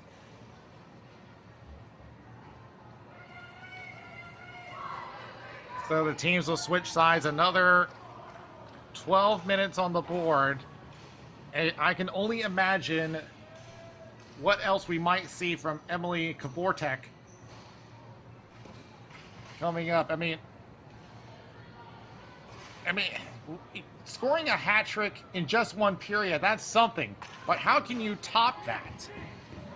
Well, I mean, it wasn't just a hat trick. It was a natural hat trick. Scored 3 in a row. Got all 3 goals for her team right now. I guess you can try to top it by doing it again in the second period and making it 6-0.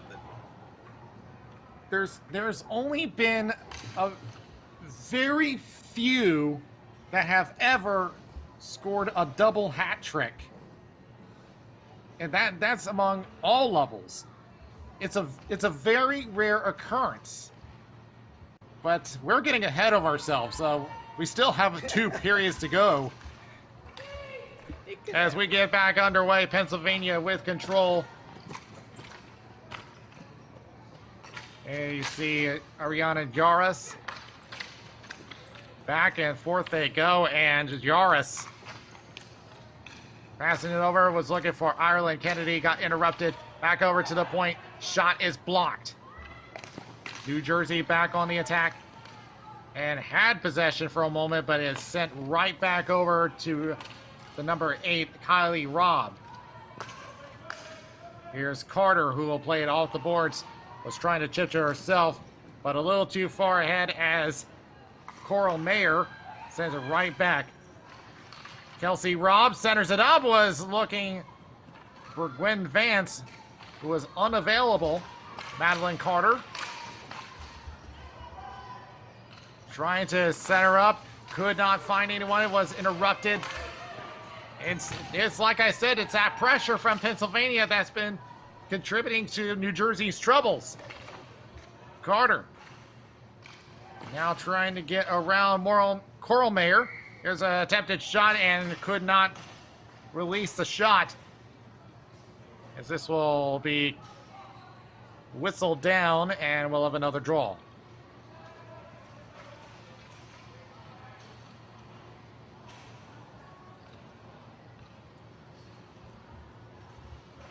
So 1:15 gone in the second period. Pennsylvania with a 3-0 lead. All 3 goals coming from Kvortek.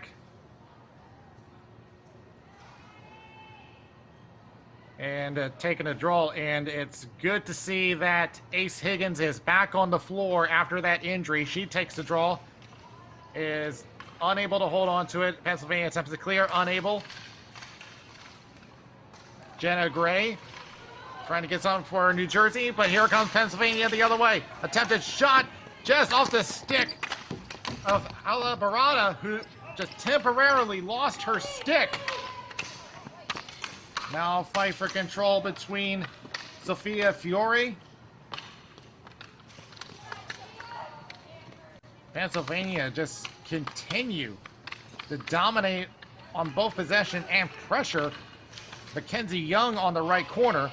Now getting tied up and pinned up, and they're going to whistle this one down. We'll have a face-off.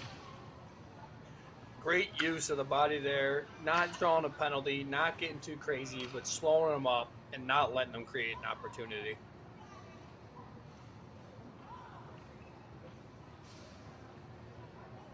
We'll have another draw in the New Jersey zone. Pennsylvania has just been a powerhouse in this tournament, as another save by Alabarada.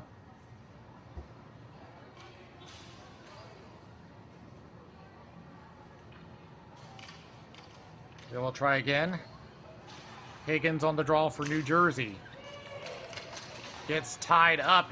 Still no clear winner, but it will pop all the way back into Pennsylvania territory, where it's going to be another icing, and we'll do this all over again.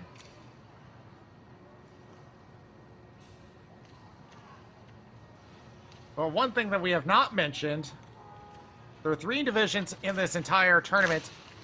All 3 divisions had the Pennsylvania team earning the #1 seed.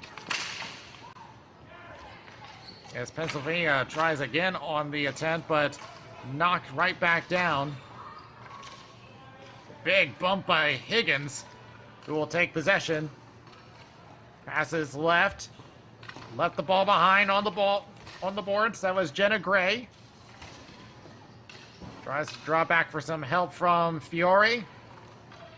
Tried to pass into the slot, but it was picked up by Pennsylvania, and rushing this one down is Abby Rush. And no pun intended on that, and we have a whistle. And it looks like we have a penalty being called.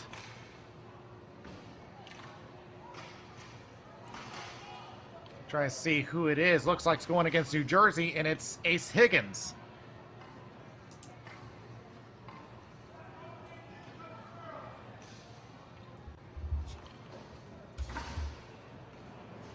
So with that, Pennsylvania will go back on the power play. Their previous power play was a very brief one, only 10 seconds long, and there was no way that they were going to convert that so quickly. But they'll have a full 90 seconds this time. Official call Time is a on the check draw. on Quick Higgins. shot. Alvarado. Make sure to steer that wide of the net. One more time at the point. And guess who? Kvortek is back on the floor and is now posted on the low slot. Here's a quick shot. Alvarado stretching out. And that ball still loose on the opposite corner. Alvarada's trying to recover. She is without her stick. Here's another shot that is blocked over to the corner. One more time at the point. Alvarado still without her stick. Now she'll retrieve it. Back along the boards at the point. Pennsylvania threatening. Here's another shot high of the net. One more time. Here's a shot from Rush, and that's blocked. Rush one more time. We'll go back to the point. Rush again. From the point. Well, trying to tap it over. Was looking for Mackenzie Young, but it did not connect. One more time at the point. Shot. Alvarado with a stop down low. And trying to dive across is Amber Powell, but unable to clear. Another shot is blocked all the way from the point. And look out here, and digging in one more time was Kvortek. She's looking for number 4. As time winding down on the power play, Rush again on the corner. Centers up, Dynasty scores! 4 goals for Emily Kvortek. We can taking another look at it. She's positioned perfectly in front. The whole game, she has been at the right place at the right time. As now, Emily Kvortek is beating New Jersey 4-0. I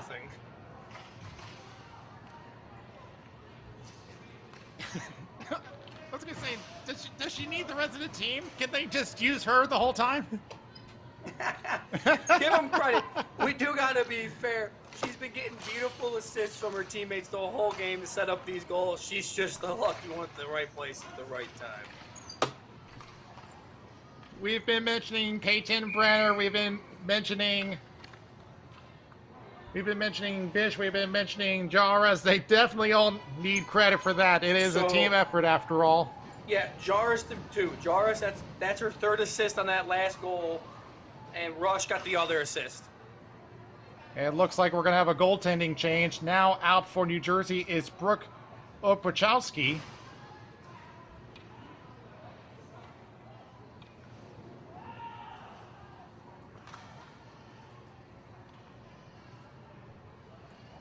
So we'll see if a goaltending change is what New Jersey needs. Back behind the net and trying to clear out of the zone is Peyton Brenner.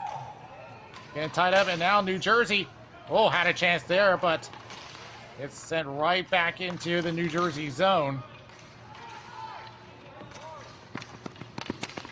Back it goes into New Jersey territory. Emily Boothman trying to do whatever she can to get this team jump-started. Lily Pushkar now plays it back to Mackenzie Burr. Stripped of the ball, and here comes Pennsylvania. From the corner, now we'll send it all the way around. Mackenzie Young, or pardon me, that's Rachel Nagel, pardon me. Trying to fight off that forecheck from Mackenzie Burr. And now finally, Boothman clears it away, and New Jersey now on the attack. Ariana Kaczar-Zaridi still having trouble there. A very riding. Now holding on. She's getting pressure by New Jersey. Double teamed, but Pennsylvania will clear out of the zone. And taking a quick look for New Jersey is Mackenzie Burr, trying to find some help. And again, that forechecking from Pennsylvania right on top of them.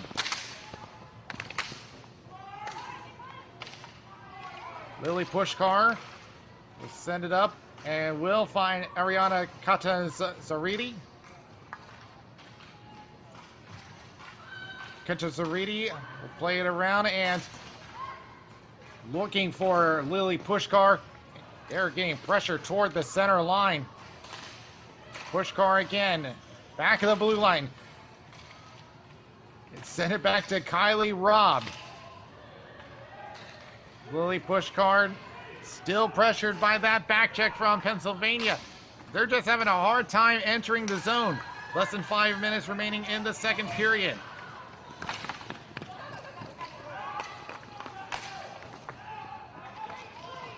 Here comes Pennsylvania one more time as they will reset. Again, the forechecking and back checking of Pennsylvania has been the big story here, but here comes New Jersey trying to drive the net, and the Grant has to make a stop down low in New Jersey. It's a step in the right direction. Taking a second look at this, yeah, New Jersey's finally getting some life. Great save by LeGrand there to keep the shutout going. And maybe that's a little bit of life Jersey needs. Wasn't a goal, but it was a good opportunity. And they generate some more of those, anything can happen. Well, something as simple as that can turn the tables. Here's Paige Frankenfield for New Jersey. Ties up on the draw, out of the reach of her defensewoman, and it's going to come all the way back.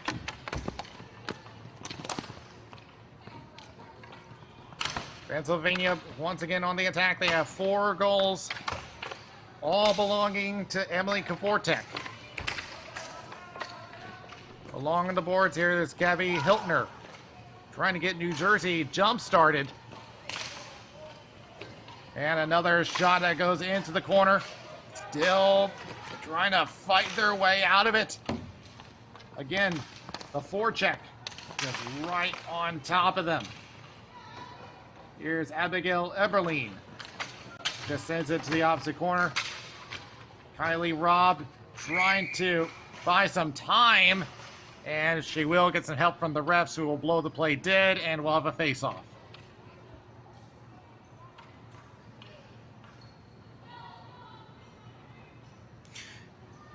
That seems like it's been part of the game plan here for both teams, is get the opponent in the boards, pin them down, and not let them create opportunities. I think that's the third one we've had. Yeah, get blown dead for the ball getting not moved or getting frozen along the boards. Higgins won the draw, but it's going to go all the way back to Obachowski, who will cover up, and we'll have another face-off.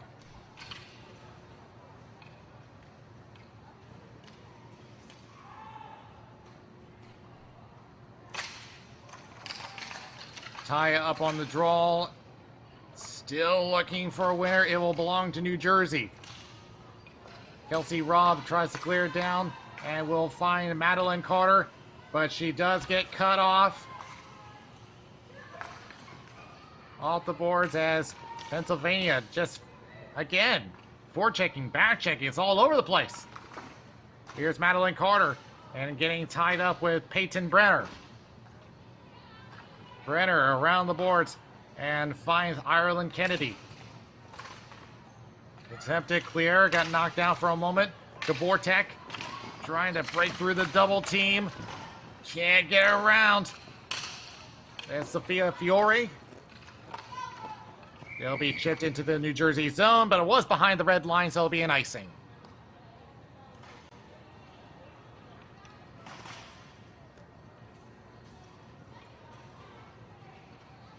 So with 2:40 remaining in the second period, Pennsylvania with a commanding 4-0 lead. We still have another period to go. As that pressure from Pennsylvania has just been the big reason why New Jersey's just having a hard time trying to reach the net.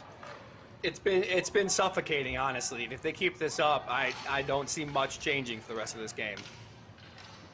Higgins trying to look for some help back at the blue line.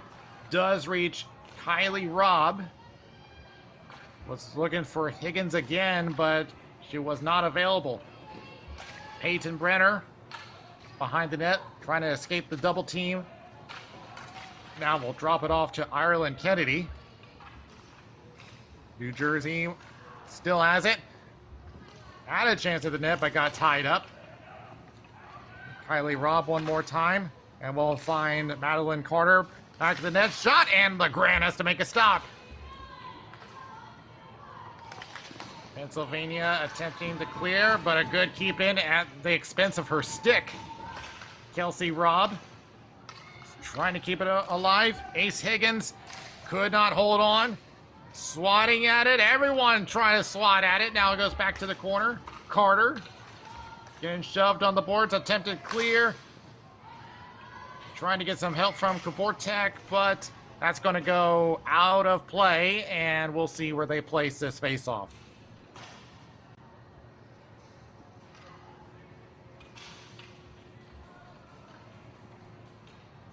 It looks like they're going to bring this face-off to neutral.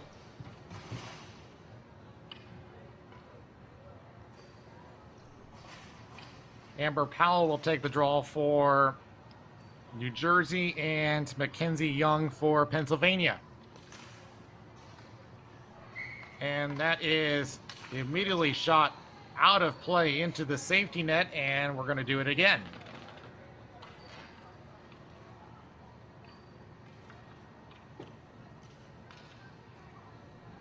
Won by New Jersey. Will find its way up to Gwen Vance, but it got cut off again. That back checking again getting to work. Here's Mackenzie Young, who will just chip it down into the right corner. New Jersey will take control.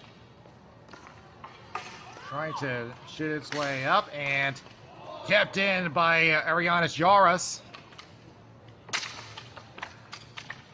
They look for control in the corner. It is going to be Young. Will play it around the boards. But getting cut off by Kylie Robb. And now we'll get some help from Gwen Vance. She gets stripped of the ball at center. Pennsylvania threatening again. Madison Ego. We'll just throw it to the opposite corner again. New Jersey again, just trying to find any way out of their zone.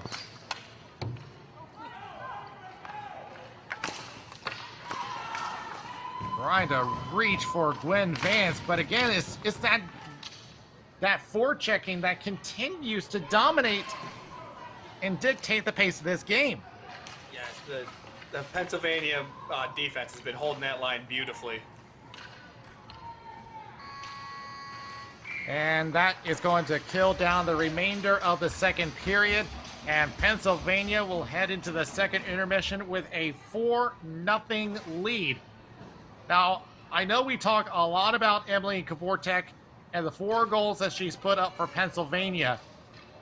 But we do need to stress that the forechecking, back-checking, everyone's been a part of it. We've mentioned Mackenzie Young, Arianis Jaras, Peyton Brenner.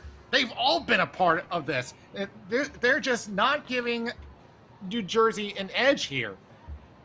No, for sure. Like you said, we talked about Kavortek for her 4 goals. She's getting all the name recognition, but the team has just been dominating. It hasn't just been her. It's the whole entire Pennsylvania team has been all over them. They're not letting New Jersey breathe. Jersey can't even clear their own zone, and it's not to do with anything their own fault. It's just Pennsylvania's dominating their forecheck, and they're putting it all out there. And like I said earlier, for the 3rd time now, it's who controls the pace is going to be winning. And the first 2 periods have been all Pennsylvania. So we go to Coach Jason Kelly. Now, I know that he's been on the receiving end of situations like this before when he runs Philadelphia. So how do you think he wants his team to respond? You got to come out and you got to lay it all on the line these last 10 minutes, because to get 4 goals on this Pennsylvania team's would be very difficult to do in a whole entire game, let alone a 1 period time span. They're gonna have to press hard. They're gonna have to play possibly 4 up and try to get goals quick as they can. And they definitely need an early answer here. 12 minutes back on the board. It seems like a tall task, but it can be done. It has happened. It is. It is very doable. But as you just alluded to, they're going to have to get one quick. But the question is, who is going to be the standout player? So far, the ones that have been standing out to me have been Kylie Robb. I saw Gwen Vance in there for quite a bit. There was a few instances where I saw Lily Pushkar in the mix there, but Madeline Carter, I think, has been the one that's been at least given New Jersey a few chances. She's been in the mix, trying to get it done. Let's just hope that all the names can come together, and get one quick. See if Higgins can step up. She's been their ringer this whole tournament. She's been the one for them. Let's see if she can produce something here. Well, they're definitely going to need an answer here as we get underway in the third period. New Jersey needs to score 4 and quickly, as this will go out of play, and this is going to come back into the Pennsylvania zone. That's at least one step for New Jersey. An offensive zone draw would definitely help, as it'll be taken away by Pennsylvania as they attempt to clear. Unable. Coral Mayer was attempting to clear. Now here's a shot, and LeGrand has to seal the low slot. Here's another chance. LeGrand has to make another stop there. Suddenly New Jersey has the table turned. And now attempting to turn it around. That was Isabella Patain. First time that we've called her name today. And Patain will take it to the right corner. It looks like New Jersey has suddenly found a way through. It's just a matter of just trying to put it all together. Back over into the neutral zone. They still have control of the offensive zone. Wrist shot gets blocked. Hands off the back there, Steve. Hands off the back. Now, some shoving going on here, trying to hold on for control. That was Ariana Katazaridi. Now Pennsylvania gets out of their zone. They're going to go off on a change. Dropping it back to Abigail Eberlein. He'll just play it off the boards and he'll head back towards neutral, even though Pennsylvania still does have the offensive zone. Will be chipped all the way back, and New Jersey will have control. Nearly 2 minutes gone in this third period. Off the boards for Ella Rowan, who will just chip it all the way back for Sophia Fiore. Back and forth they go. And back it goes, and just off the stick of Ella Rowan. Attempted clear in again, unable. Here they come again, one more time. Oh, almost had another one for Emily Kavortek. Now she gets double teamed, trying to wrap it around, but it is under the pad of Brooke Obachowski. Just seems like she cannot be stopped right now. Good chance off the backhand, right off the foot. And looks at the other one. It almost looks like it hits the side of the net right there. But very clearly, Jersey's putting a lot of focus on slowing her down. They had 2 defenders on her that whole entire time. I don't recall the last time I've seen someone score 5 goals. But it is a rarity to see, and it almost happened there. Gabby Hiltner for New Jersey will feed it up, and it looks for Ella Rowan. They can't clear the zone, and it's slammed back in. Kylie Robb behind her own net gets stripped of the ball. Look out here! And had an opening, but A lot of traffic, and they score! And it looks like this one is going to go to Ireland Kennedy. Oberchowski was just a little occupied right now. It shows that Corvatek she really wanted that fifth one, made a good play here, almost got it in, and then it got kicked right out to Kennedy and took a shot, snuck through traffic. The goaltender had no idea where that ball was. Not her fault at all, and it just snuck past her foot. Yeah, she was in the middle of recovering from going down in the butterfly.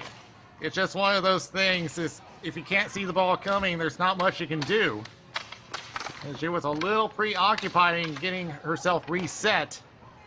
So with that, Pennsylvania has now made that mountain even higher, 5-0. So, and for the first time this game, it's a different player.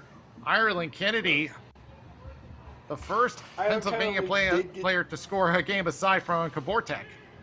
Yep, so she said she did get the goal. Kavortek did pick up her 5th point with the assist.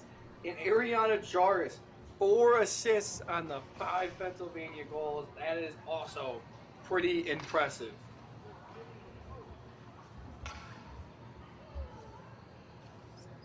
Once again, this is this just showing how dominant Pennsylvania has been this tournament, as that one goes straight into the Pennsylvania bench, and that we will reset. Mackenzie Young will take the draw, and she will win it for Pennsylvania. They will immediately clear. Taking it for New Jersey is Mackenzie Burr. Again, pressured on the back check. And it goes right back over to the center line, and we have a whistle here. That may have been it may have been offside. We'll see what they call.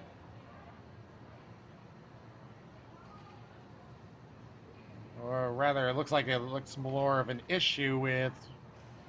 Looks like Layla. No, it's not Layla. It's Madison Ego. I'm not exactly sure what it is, though.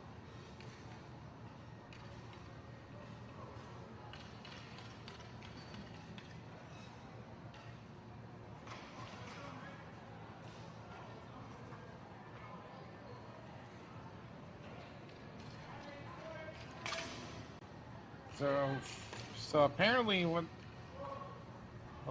try to get verification on that. That was just giving information. I just want to verify. But in the meantime, Pennsylvania is still on the attack. This is Kaylee Tuell. We'll pass it all the way around. Abby Rush on the left corner, getting covered by Higgins behind the New Jersey net.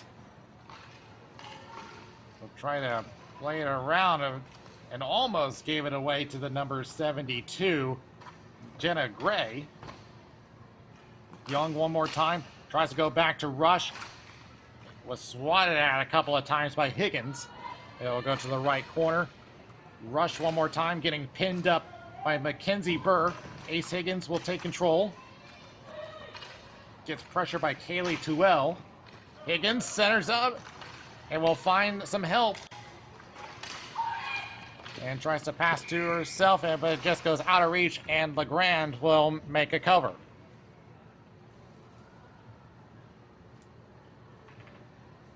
That was a nice little steal, turned into a breakout for Jersey there, because if that ball sneaks through and gets to the point, it is a dangerous scoring opportunity for Pennsylvania.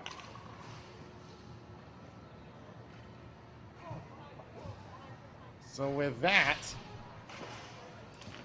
time really winding down for New Jersey, about 7.5 remaining. Here is New Jersey on the attack now. Look out here. That's Amber Powell who had a chance, but that was blocked by traffic. Picking it up is Gwen Vance. Attempted shot is blocked. He'll head back over to the boards. Attempted centering pass off a body. It goes back over to the corner. Powell she was looking for Madeline Carter. She was a little occupied. Back the other way, Coral Mayer will just clear the zone, and New Jersey resets again. They will just play it off the boards. Pennsylvania will play off the board one more time, and they will just throw it down the floor, and an icing against Pennsylvania.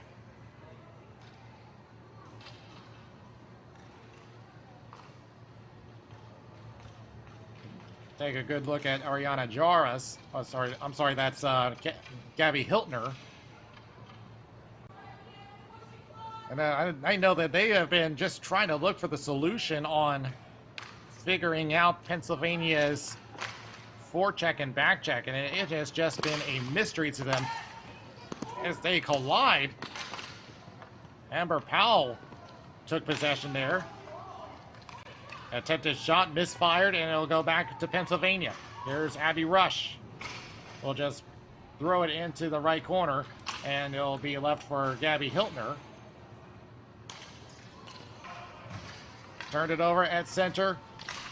Here's Ariana Jaras, who was trying to look for a shot, but could not find a lane available, and Gwen Vance will take it for New Jersey in her own corner. Getting tied up by Ariana Jaras from behind the net, and now we'll throw it across for Isabella Patain. Love down. Here's Kabortek. She already has 4 goals today, and it will be attempted to clear out, but unable. Peyton Brenner. The shot, and that is knocked away. Ariana Jaras with the attempted shot, but it will be covered up by Brooke Obachowski. You can tell Kavortek, she wants this 5th goal. She's not done yet. And as we just said, time winding down for New Jersey, trying to come back from 5 goals. On to draw for Pennsylvania is Ireland Kennedy. She has 1 goal for them. Attempted shot on the backhand, just it goes a little wide from Kavortek. Kennedy again, just out of her reach. Attempted clear, not successful. Kavortek again, backhanded across. And we'll just head into the opposite corner. Rushing in is Ariana Jaras. New Jersey attempting to clear the zone. Good job by Katan Zaridi. And she got taken down. We continue on for now. And she is just pinned up along the boards. Well, the aggressiveness has certainly not dwindled. That is Kayla Bish. That is holding her up there. This is just killing more time for Pennsylvania. Back over to the point. Attempted shot is blocked. Back over to the line. Kept in by New Jersey. From the boards, attempted shot goes a little wide, and we do have a penalty coming up. It will be against Pennsylvania. And this will be New Jersey's 2nd attempt. Their first one was cut short. Looks like to be Caleb Bish with a hold. It looks like the signal there. And I did notice going in that corner, she did have a pretty tight grab onto the forward there. It looked like she did kind of let up to avoid the penalty, and then we kind of lost in sight in the cameras and went underneath. And I would not be surprised if she started grabbing her again. Yeah, I don't think that this is a penalty that's really going to be a big deal to her. I mean, she was doing her job on killing some time. There is 4:07 left on the game clock. They will have to kill 90 seconds of power play time. Slap shot from the point, and she scores! All the way from the center line! And New Jersey is finally on the board! Look at the replay. Yeah, great goal from the point.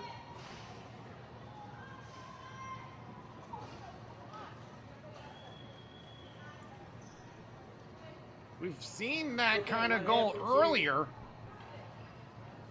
It's just one of those things where sometimes you just lose track of the ball.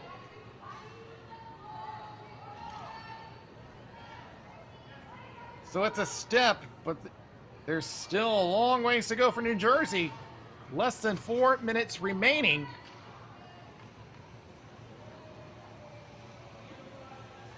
Now, it does give them a bit of relief knowing that they have scored a goal. Kennedy will take this draw for Pennsylvania, and they'll come back over to the boards. Here's a slap shot, and that is blocked.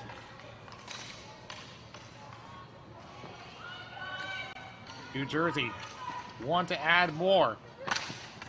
They have to add more. As it goes back towards the center line, it is dumped off the center boards. And it's going to be chipped all the way back to their own zone. Kylie Robb has to track this one down as they are running out of time. Tries to go for Kelsey Robb. Take it away. Pennsylvania with a chance. Backhand! And that is stopped by Obachowski. And New Jersey attempts to clear. Unable to clear. Pennsylvania continue to keep that pressure on. That was a great stop by Brianna Coons. New Jersey one more time on the attack. He goes down, and they are going to call that. Oh boy, this is going to be another power play for New Jersey. Watching the replay. Going down. Oh, takes that. That right there is what you call a pure frustration penalty. We're in the dying minutes of the game. It's looking like all hope is lost for New Jersey, and that's just pure frustration coming out there. Now it's looking like they're in the New Jersey zone, so I just want to verify, is this Pennsylvania or New Jersey that got the penalty? New Jersey took the penalty. They called it against New Jersey. Yeah, she took that slash from sitting down, went two hands right across the knees. Oh, I didn't see that. Oh, it was a double minor. So she got a double minor. That is Amber Powell. That's her second penalty of the game, and it's a double minor. Oh, I see it now. Yes, you're right. And that's a tough break coming off. She just got an assist on the goal, picks up her second penalty, and it's a double minor. And Pennsylvania will have a power play for the remainder of this game. And that is going to pretty much seal it up for Pennsylvania. And a shot, and that's going to be stopped down low by Oberchowski. As Pennsylvania has the remainder of the game on the power play. Ireland Kennedy will cross over to Brianna Coons. Pretty much their focus now is just to wind down the clock. Brianna Coons waiting at the line. Pennsylvania holding a 5-1 lead in the late stages of the championship game. Here's a slap shot, and that one is going to be hit over the glass with 1:52 remaining. I would be very surprised to see Pennsylvania try to add a sixth goal here. I expect them to play a little bit of keep away and just work it around and wind this clock down and take the championship back to PA. Yeah, this is pretty much in the books for Pennsylvania. At this point, they're expected to win this game, and we saw the U15 boys division. Pennsylvania for that division came back with silver, losing to Massachusetts in triple overtime. It's looking like that the state of Pennsylvania will be seeing gold from the women's team. Back it goes across over to Brianna Coons. Crosses to Young on the left corner. Pennsylvania had a great as you showing. can see, they're pretty much just focusing on killing the remainder of the game clock. 1:20 remains. Abby Rush holding on. And yeah, you can tell that they're not focused on scoring that goal right now. Mackenzie Young on the left boards, again, just holding on. And now New Jersey rushes in, trying to to at least keep the pace of the game up. Back across. We'll drop it back over to Ireland Kennedy. It's just a big game of keep away right now. Coons across over to Kennedy. 43 seconds left. Back it goes to Coons. Team Pennsylvania, who's been head coached by Calvin Kennedy and came in as the #1 seeds. They have really shown dominance as far as forecheck and backcheck. 4 goals from Emily Kaportek. The 5th goal from Ireland Kennedy. Only 10 seconds left. And with all that said and done, Pennsylvania in the girls division has won the Future Star Invitational.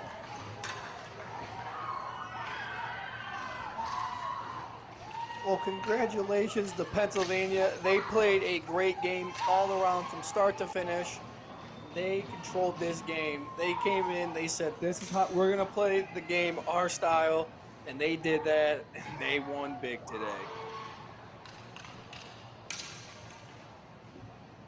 We have said before, this is a team effort. I mean, we pretty much got an argument from both sides. You got the forechecking and backchecking from Pennsylvania. Their pressure was just so great. New Jersey just could not figure it out. You also have, of course, I've already mentioned her name enough already, but Emily Kaportek, 4 goals and an assist, 5 points. To me, I think she's easily MVP. Do you agree? Oh, she runs away with it. She locked up MVP in the first period. But yeah, we called her name a lot. She earned it. You know, scoring 4 goals is an impressive feat at any level. Ariana Jars deserves a nod as well for getting 4 assists on 5 goals. It was just a great showing all around for Team Pennsylvania. So the award ceremony is just about set, and Steve Gregory will once again be presenting the awards to both teams. And starting with the MVP of the division.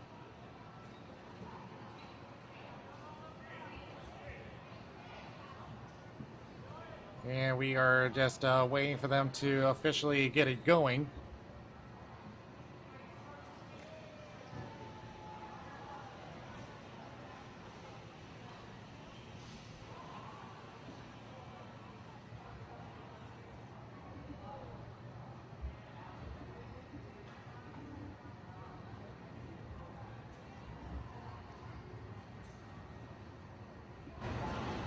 So of course the first award they're going to be giving out is MVP of the division.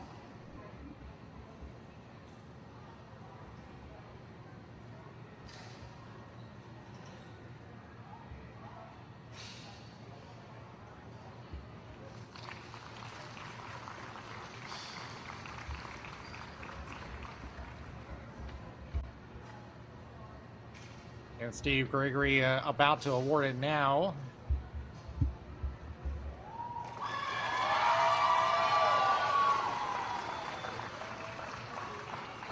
Yeah, I think there was no question who was going to be. Emily Kaportek, 4 goals and an assist in the championship game. How can you deny it?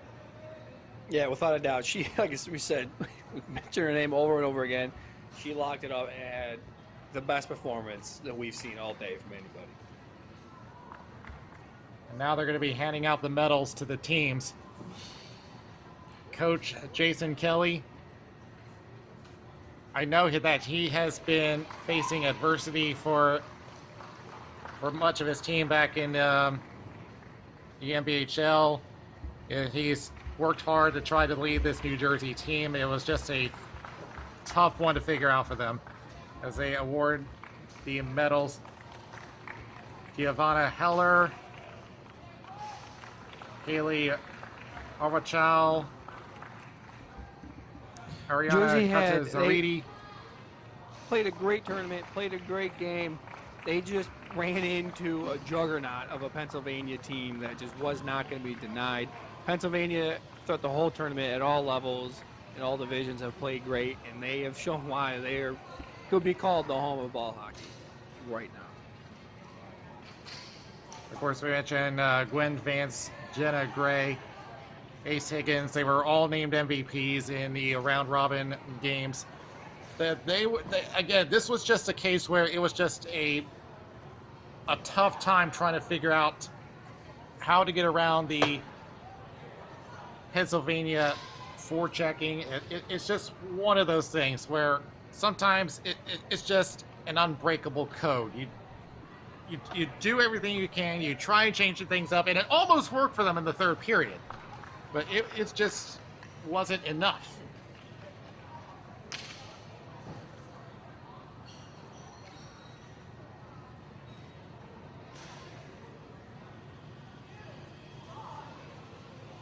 It's a finish with the medals. We see Ace Higgins, Ella Rowan, Mackenzie Burr, and Gabby Hiltner. We've seen quite a bit of Sophia Fiore in the second half of that game. Kylie Robb was definitely a name that was showing up for quite a bit of the game.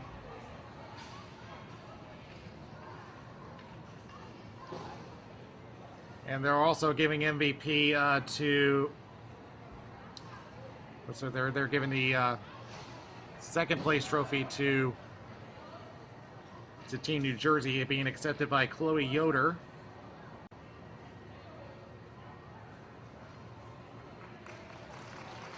And Ace Higgins. So they'll take the trophy to New Jersey's side. They'll go home with silver.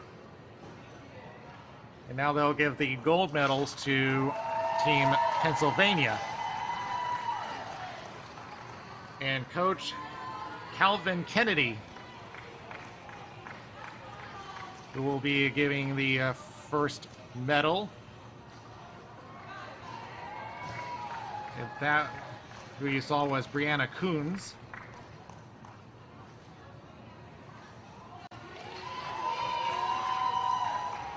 As you see down the line, we now see Abby Rush, who was also a big contributor of the forecheck and backcheck. Penelope Bard.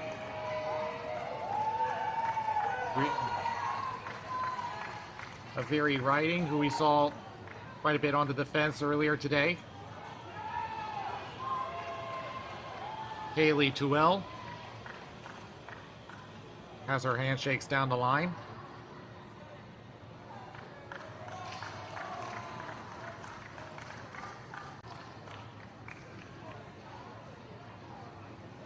After a big hug from her coach. That's Ireland Kennedy, who got the 5th goal for Pennsylvania. Madison Ego follows her down the line.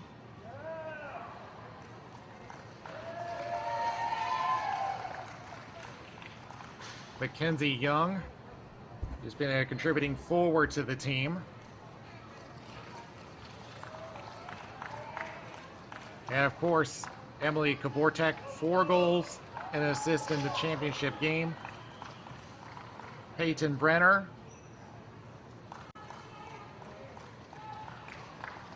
She'll be followed by Coral Mayer.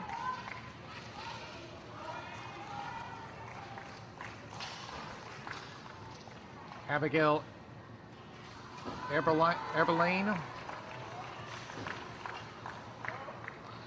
Fist bumps all around from Chloe Horner.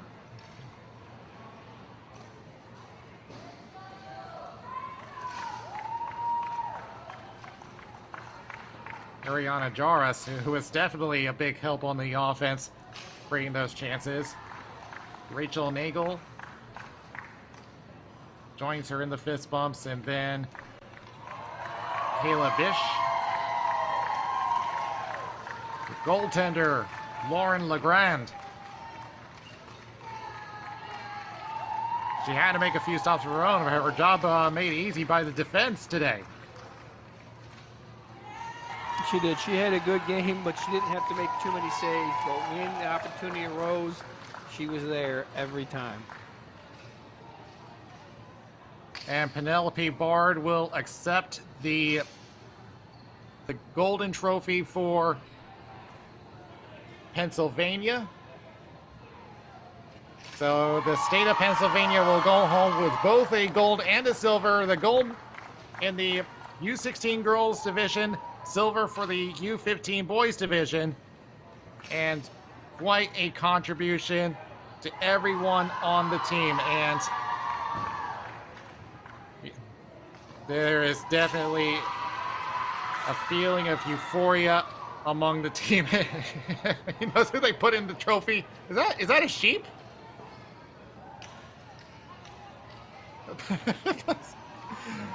Yeah, maybe someone can explain to me that later. So how are we closing this out, Evan? Well, I was going to say that. Congratulations to the state of Pennsylvania coming in, bringing a silver and a gold. Congratulations to these ladies at putting out a great performance. And it was just a great day of watching Futures ball hockey. I was impressed at both these games. We got to witness a great three overtime thriller. It is everything you could wish for.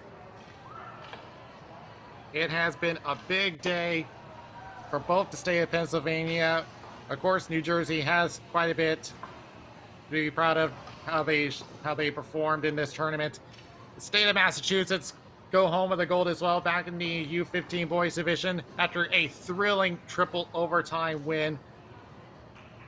For everyone here at MVP, thank you so much for joining us. This has been the Future Stars Invitational here in Buffalo, New York. Be sure to check us out at Ball Hockey by MVP on the Roku channel for highlights of the tournament, as well as all other tournaments covered by us and the National Ball Hockey League. For everyone here at MVP, Joey Delgado, Justin Coet, and Evan Galati, this is Daniel Wilson from Buffalo. Thank you, everyone, and we will see you later.